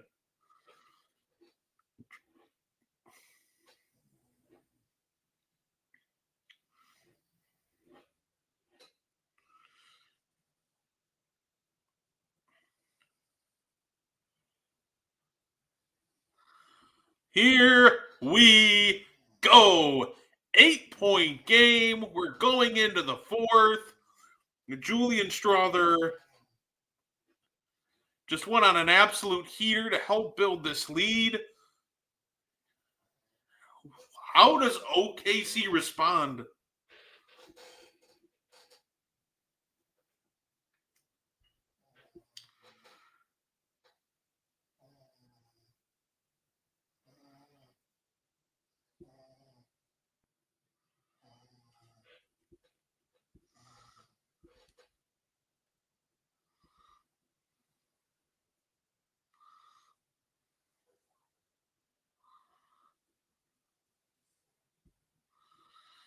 What?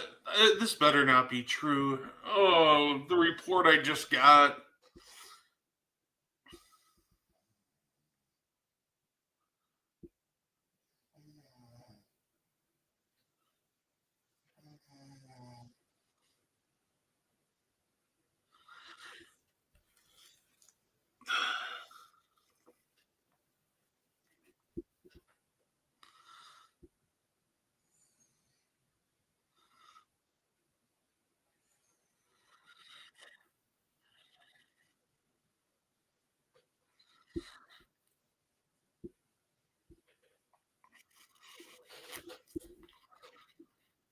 Oh, obviously I saw the report that said, Sengun would be potentially available in a Giannis trade. But the part that makes me sick is the second part. They just dropped a report, Sengun may be, the Rockets open to trading Sengun in a Giannis trade, but the Bucks may be higher on Jalen Green. If you make me watch Jalen Green, Kyle Kuzma, and Doc Rivers, I'm going to just absolutely drink myself to death next year. Like that's just not fun hoops ever. The only way I will accept it is if we get the Pelicans in there to give us our picks back. And even then, I still would hate it.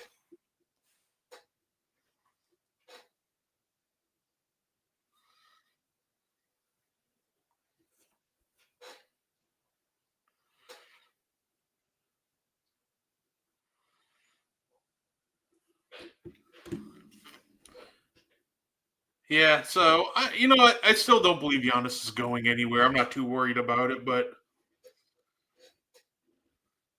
it's just if we trade Giannis and we get Jalen Green as a centerpiece, I will cry.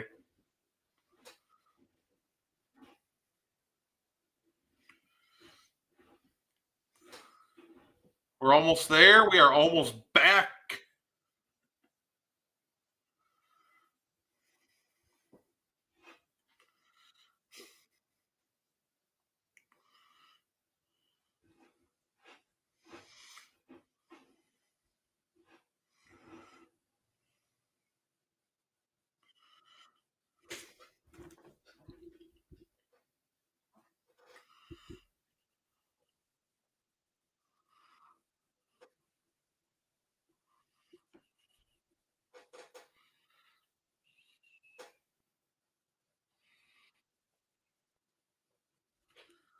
Here we go.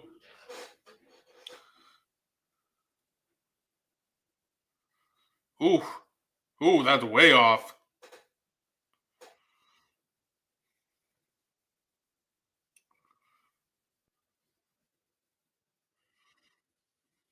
Good board.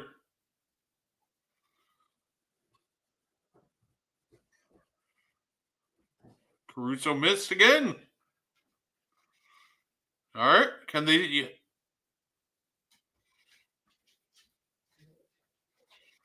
Jump ball.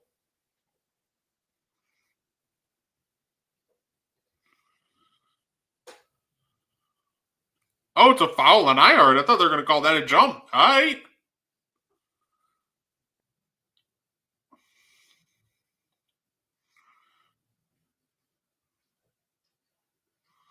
Oh, okay, yeah, that's just...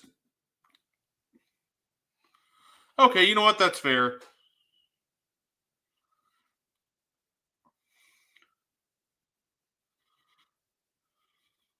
Good hit by Jamal. Here we go.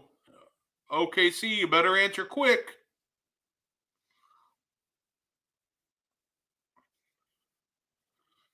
Missed by Aaron Wiggins.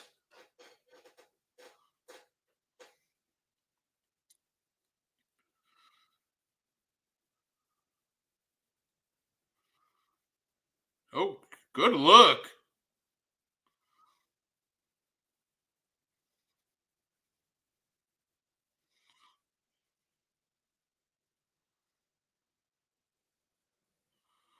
Shot clock violation. Okay.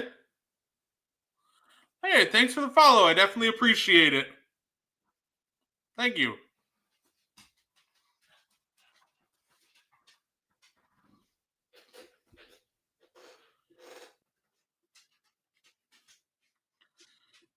Here we go. Here comes some SGA action.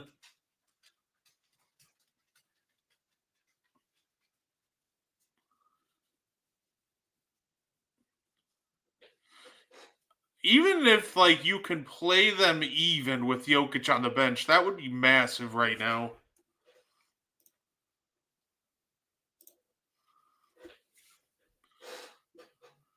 Come on, here we go. Oh, they lost Caruso. Okay. 9 point. Okay.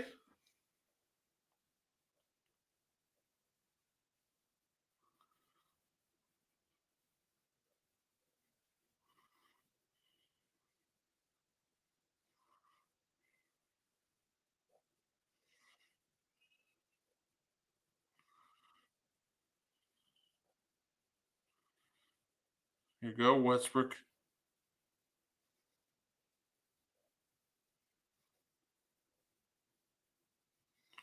Okay, this is chaos.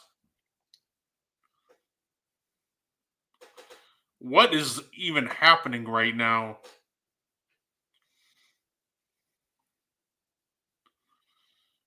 Okay, come on, Denver. Denver just got to survive these minutes right now.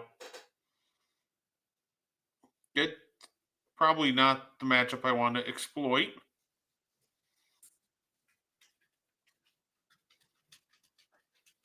Peyton Watson with a block. Great defensive play there by Watson. Good putback by Russ. That was huge. That's what they needed right there.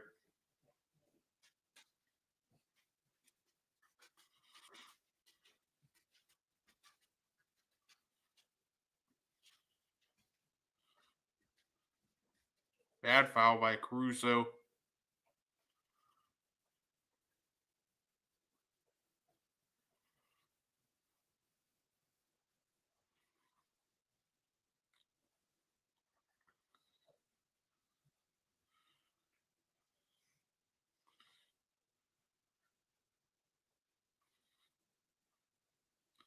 Yeah, that was so big because that felt like OKC is about to make the run to maybe, get back into this game, but Peyton Watson just kind of saved it. I'd say Watson again almost got a second chance there.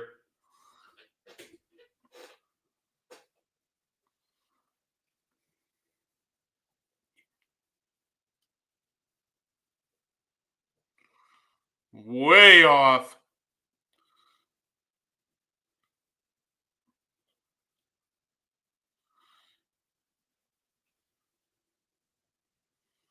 Here we go. Here comes Jamal Murray. He's got 3 guys looking his way. Russ. Oh, that would have been huge. But Watson, second chance.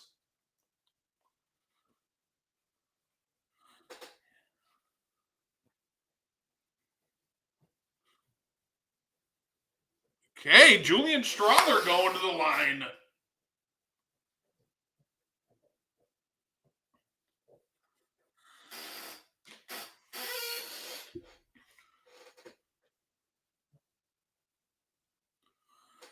That was fantastic.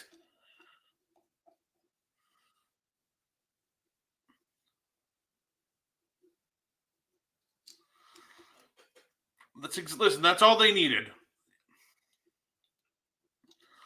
You didn't need to win those minutes, but you just needed to at least play them even. And the fact that Jokic, left the game and came back and they're up 11, great sign. That was great. And now Jokic should be rested enough, I'd imagine, to go the rest of the way. I just cannot see Jokic leaving this game.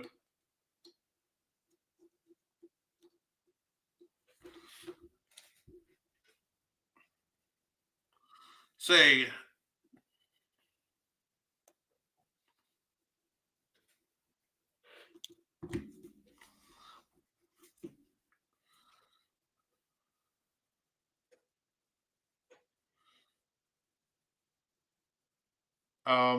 I don't agree with that one.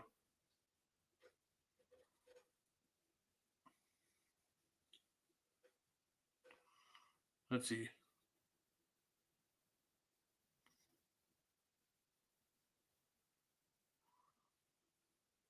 Okay.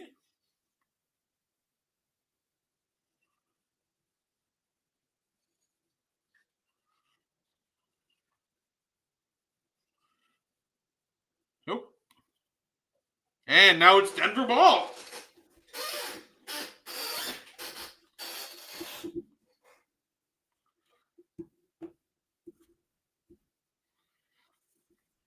So can Denver close this out?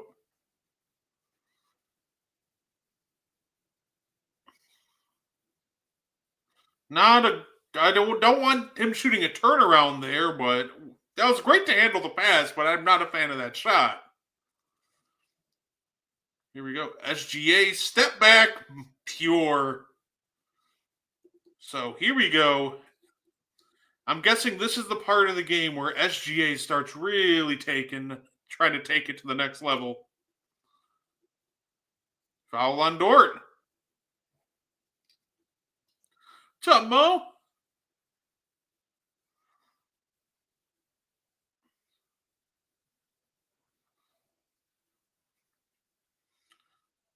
All right. Can the Thunder make a run? Can they get back into this game?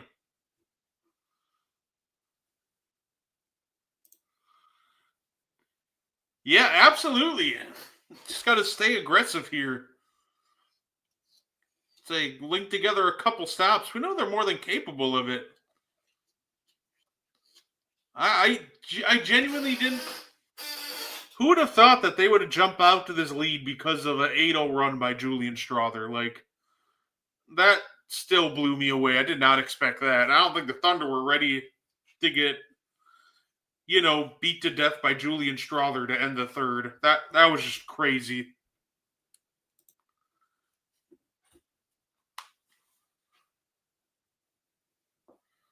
Here we go.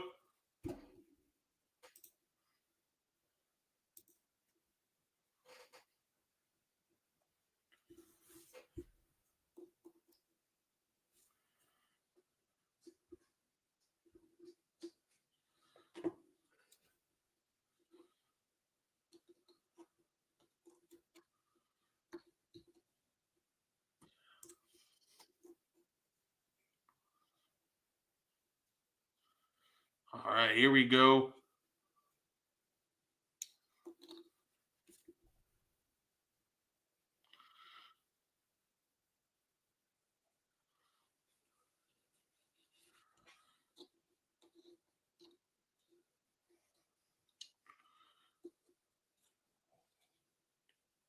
Here we go. Yeah, say,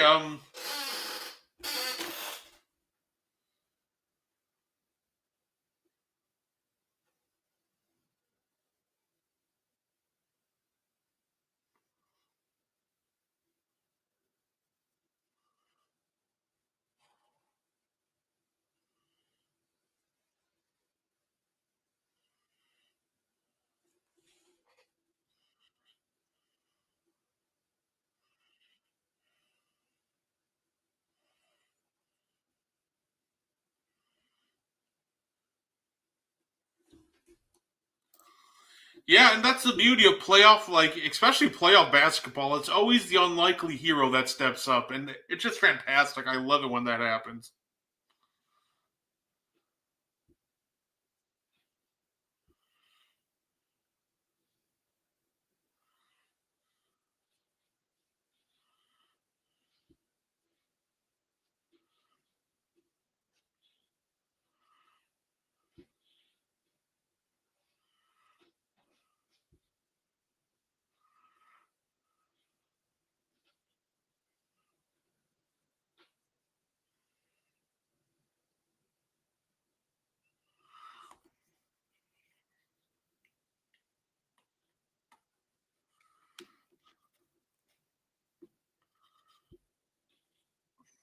Here we go.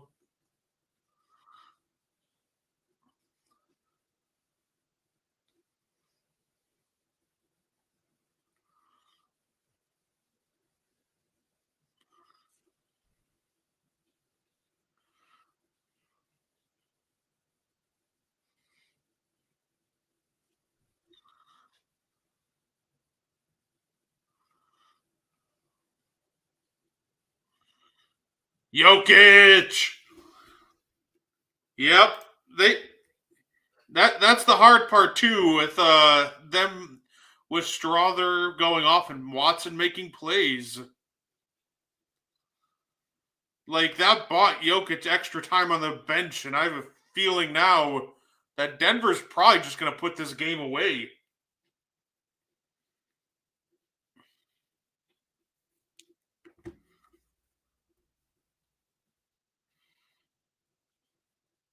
Yeah, here comes Jokic. I don't think OKC has the juice to.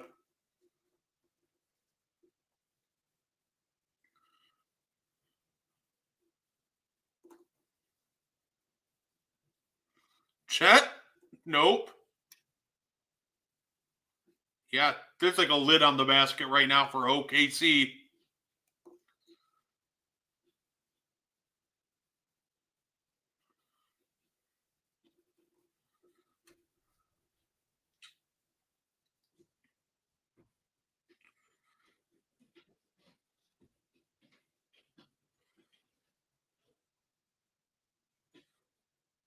Great play by J-Dub. He blew the dunk. Ouch. J-Dub is not having a good night.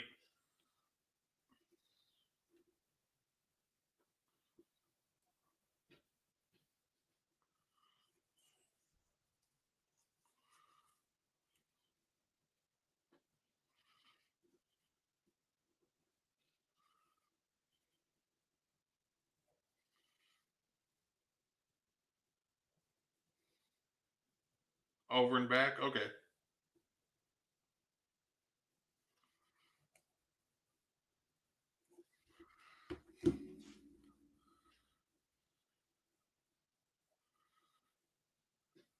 All right.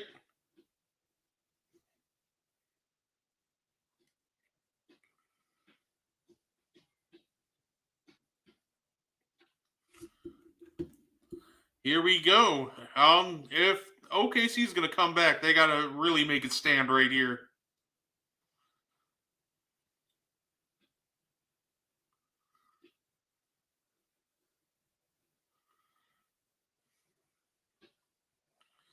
Let's see if they're able to make a stand, or will we get Game 7? Me too, Mo. I'm down for a Game 7. I'd love Game 7.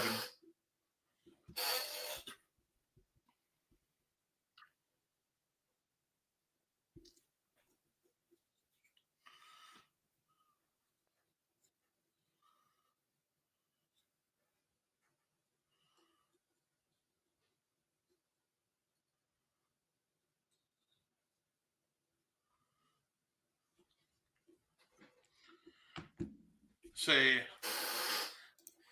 yeah, at this point, it'll be interesting to see how a Game 7 would go between these two teams. You would think, I don't even know. Like, it feels like OKC would pull it out, but also I'm not at this point counting out the Nuggets at all.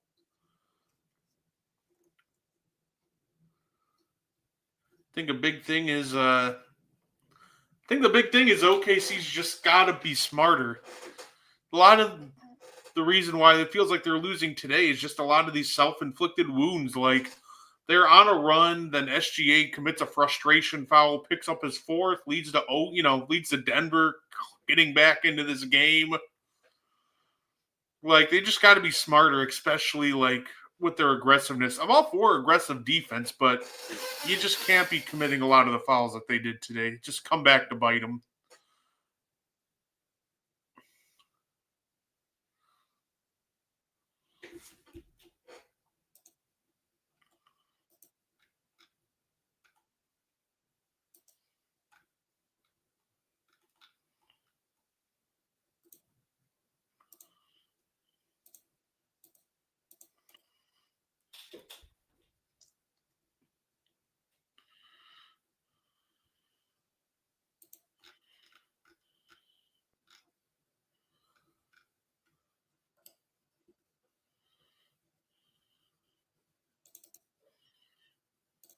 right, here we go.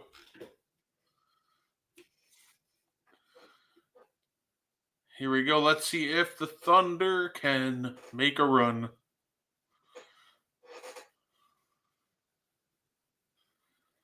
Like I said, WNBA action starting. I think it's going to be a lot of fun this year. Getting Chicago Indy. Say opening night there, so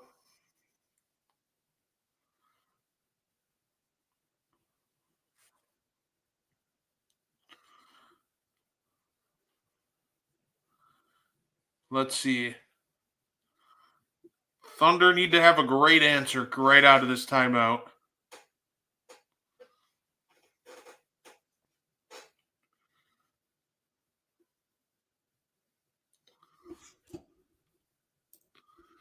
Yeah, me too. Say I'm definitely excited. Keeping an eye on the Lynx. That's going to be great.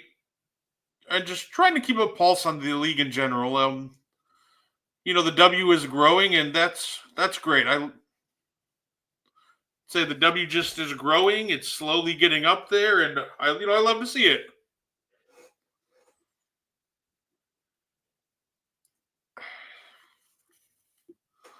I go, Thunder need to start out strong, and then not only do you miss the shot, you foul Julian Strawther 67 feet away from the basket. Yeah. The Thunder are just not with it right now. It just feels like we're getting to a game 7, right? That's just the end game.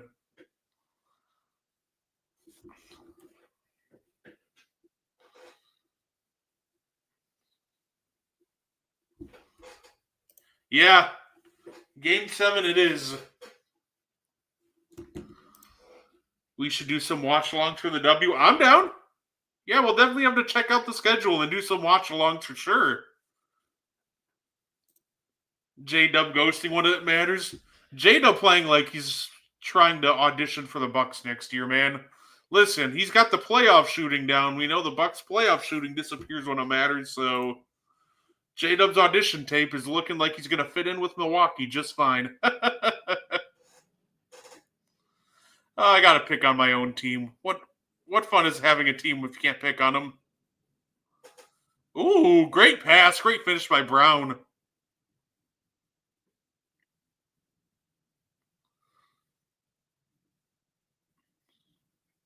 Good cut.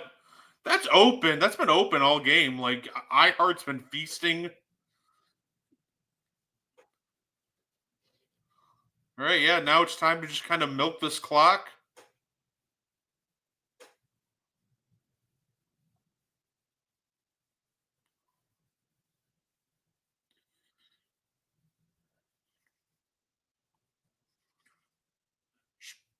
Strawther! Julian Strawther masterclass is not what I expected for Game 6, but you know what? Why not?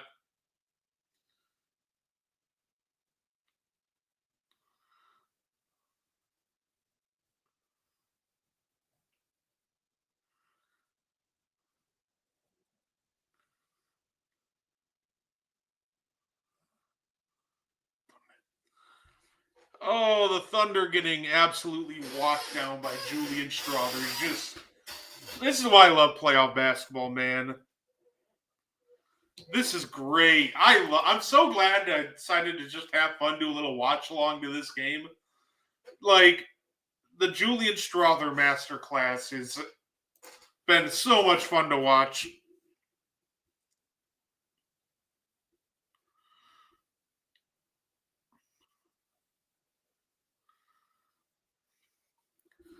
So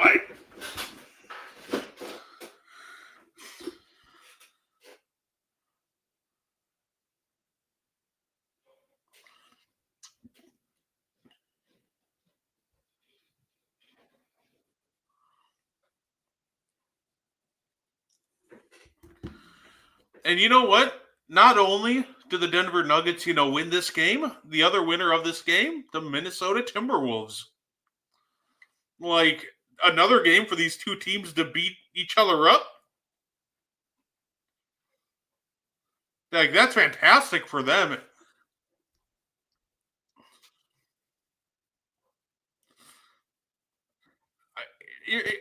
You know, for a Nuggets like fan and team, you gotta love this though. Like this is a bench that even if they played halfway competent for like part of the series, like Denver very well could have won this thing by now, but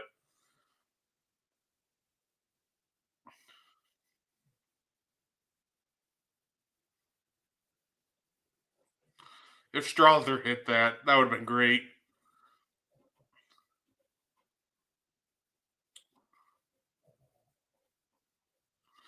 Good take by Shea.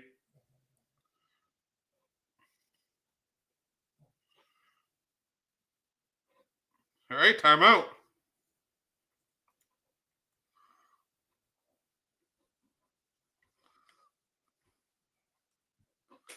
My elite shot maker in Strother.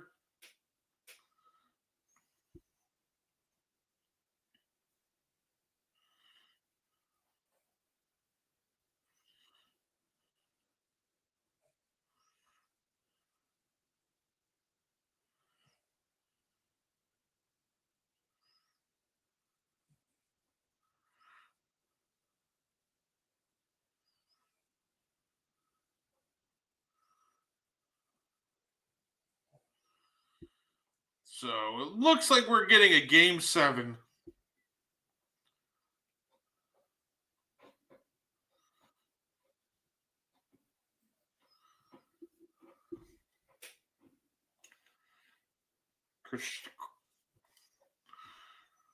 Say the big three of say Murray, Jokic, Braun, Strother.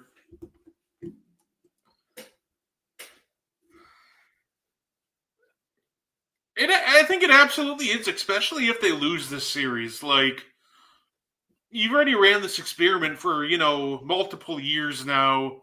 You can't get out of the second round. Like eh, if possible, I think if you can, you upgrade J Dub into for a proven superstar to pair with Shea. If the right player becomes available, I don't think you move J Dub for anybody. But if a true like superstar, like obviously I'll use our guy Giannis, does truly become available, then yeah, you have to jump on that.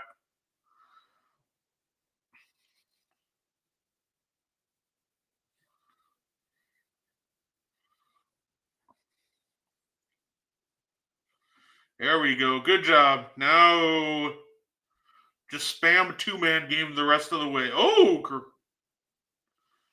nope. Don't foul. All right, here we go.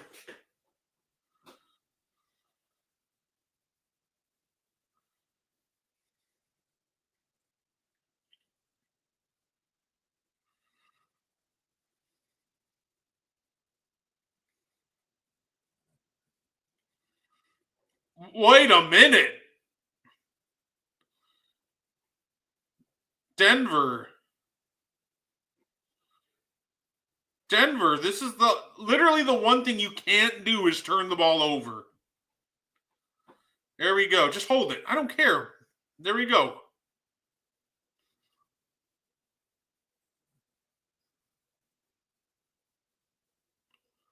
Foul on OKC.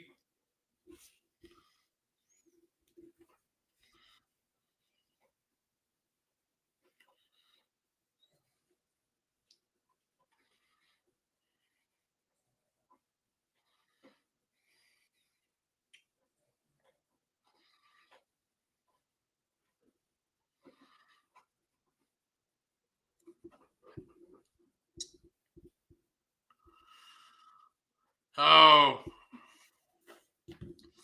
Thunder running the fake comeback gimmick.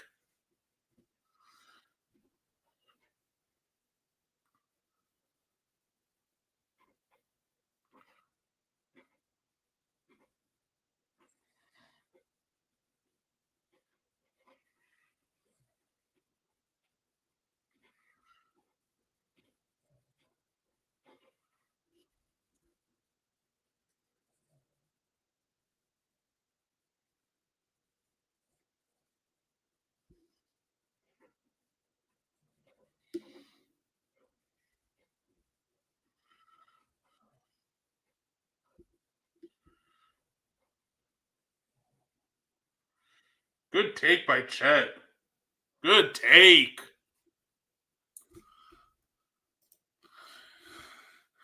This the Nuggets still should have this one well in hand theoretically, but this is like giving me vibes of Bucks Pacers, the way that the Nuggets are kind of just throwing this one down the stretch.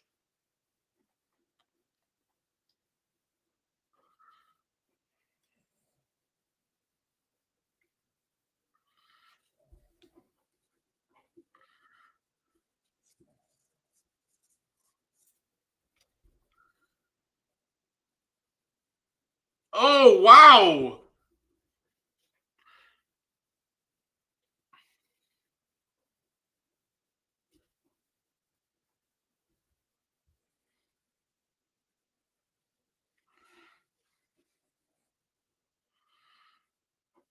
All right.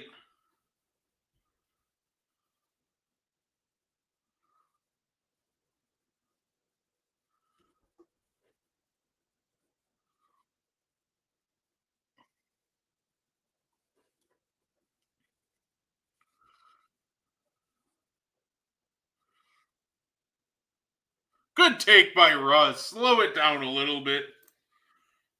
It feels like he took a leap. It just wasn't as big as everybody thought it would be.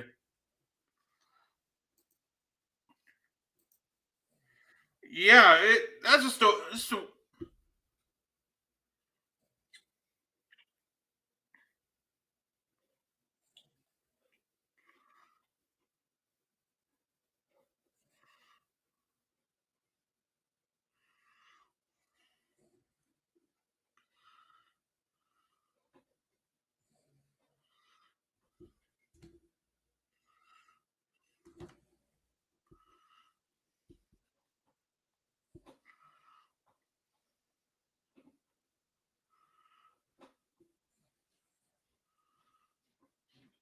okay, they're challenging that.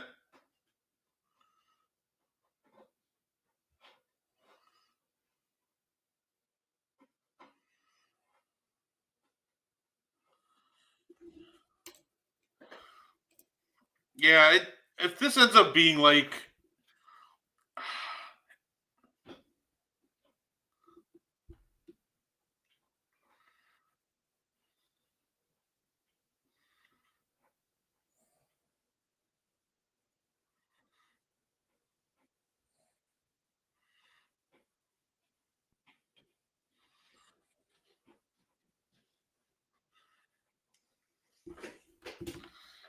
yeah, no, absolutely. That was just great. That was great by Russ right there.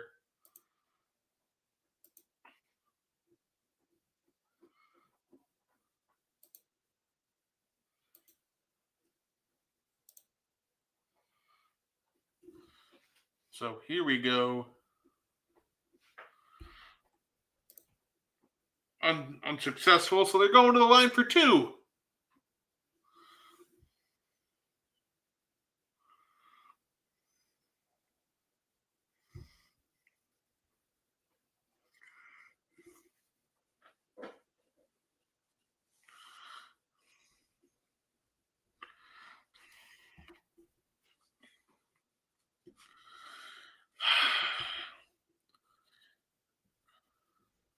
Here we go.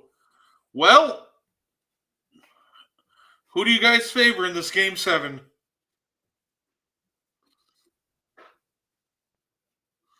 It feels like this game 7 is going to favor the Denver Nuggets, but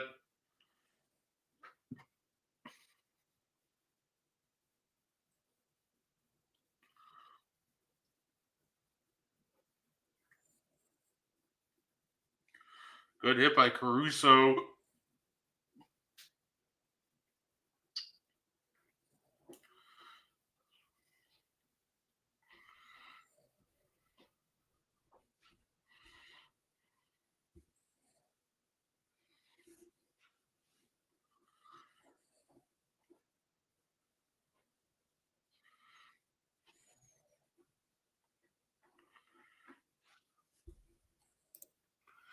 He might not be good enough offensively.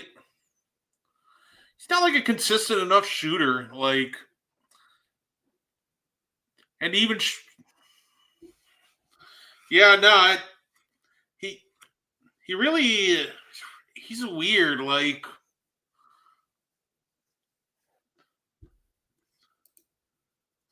yeah, he just might not be there yet. And if I'm the Thunder, like, he's shown enough that, you know, he's still going to be a really good basketball player. But again, like, he continuously keeps dipping in most of these big games. Obviously, there's games that J-Dub shows up for. I'm not saying he dips for, like, all of them. Like, he had a very big, I think it was, off the top of my head, Game 3. But there's just too many games this year, too many big games where he just kind of disappears. So, I'm still high on J-Dub, but I just want to see him like be a little more consistent with his. If he wants to be the number 2 on championship team, foul for say Jokic going to the line.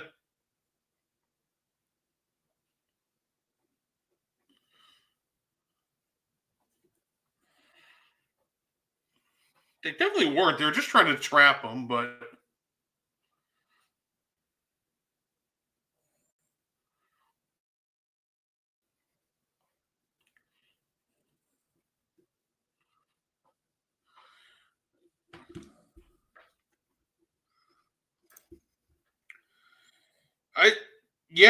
That's what it feels like, and that's why I'm not necessarily the most confident when it comes right now to the Thunder.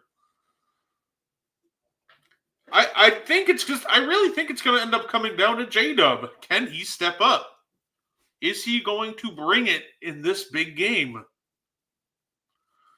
J-Dub, and he's got to start by knocking down his threes. He's taking 5 attempts a game, but he's only hitting 26% of them this postseason so far. Like, they're going to overplay SGA, but they're going to need either J-Dub or Chet to truly take that second option mantle and run with it.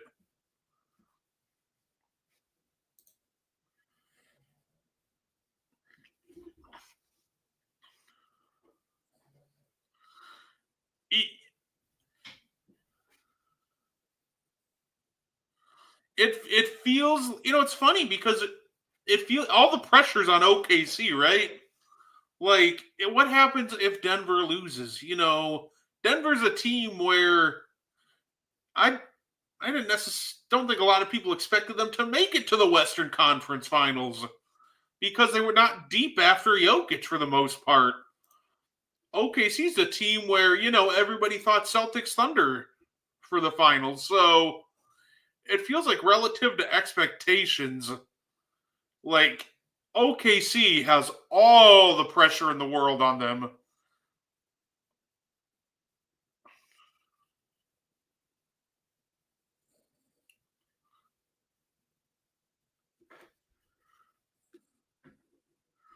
Well, guys, Game 7. That was an absolutely fun game to watch.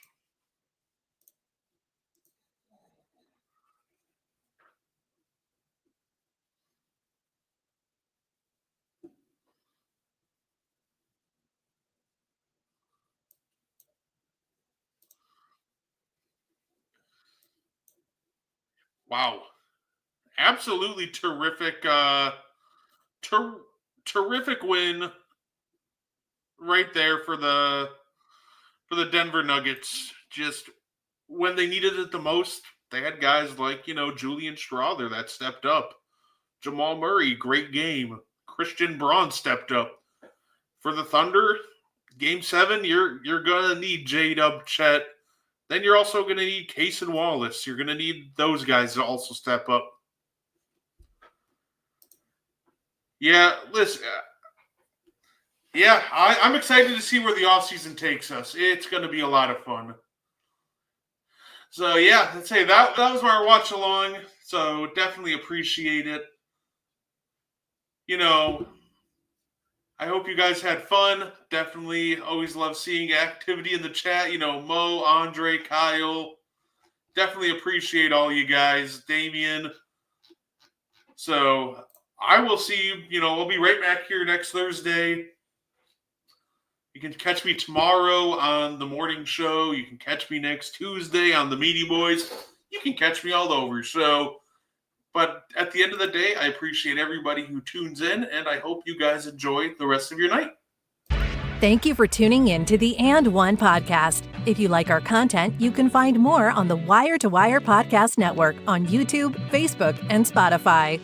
Want more And One? Find it on Wire to Wire. Like and share our Facebook page, and join the And One Discord. Grab the link to join from our Facebook. Thank you for tuning in, and have a wonderful day.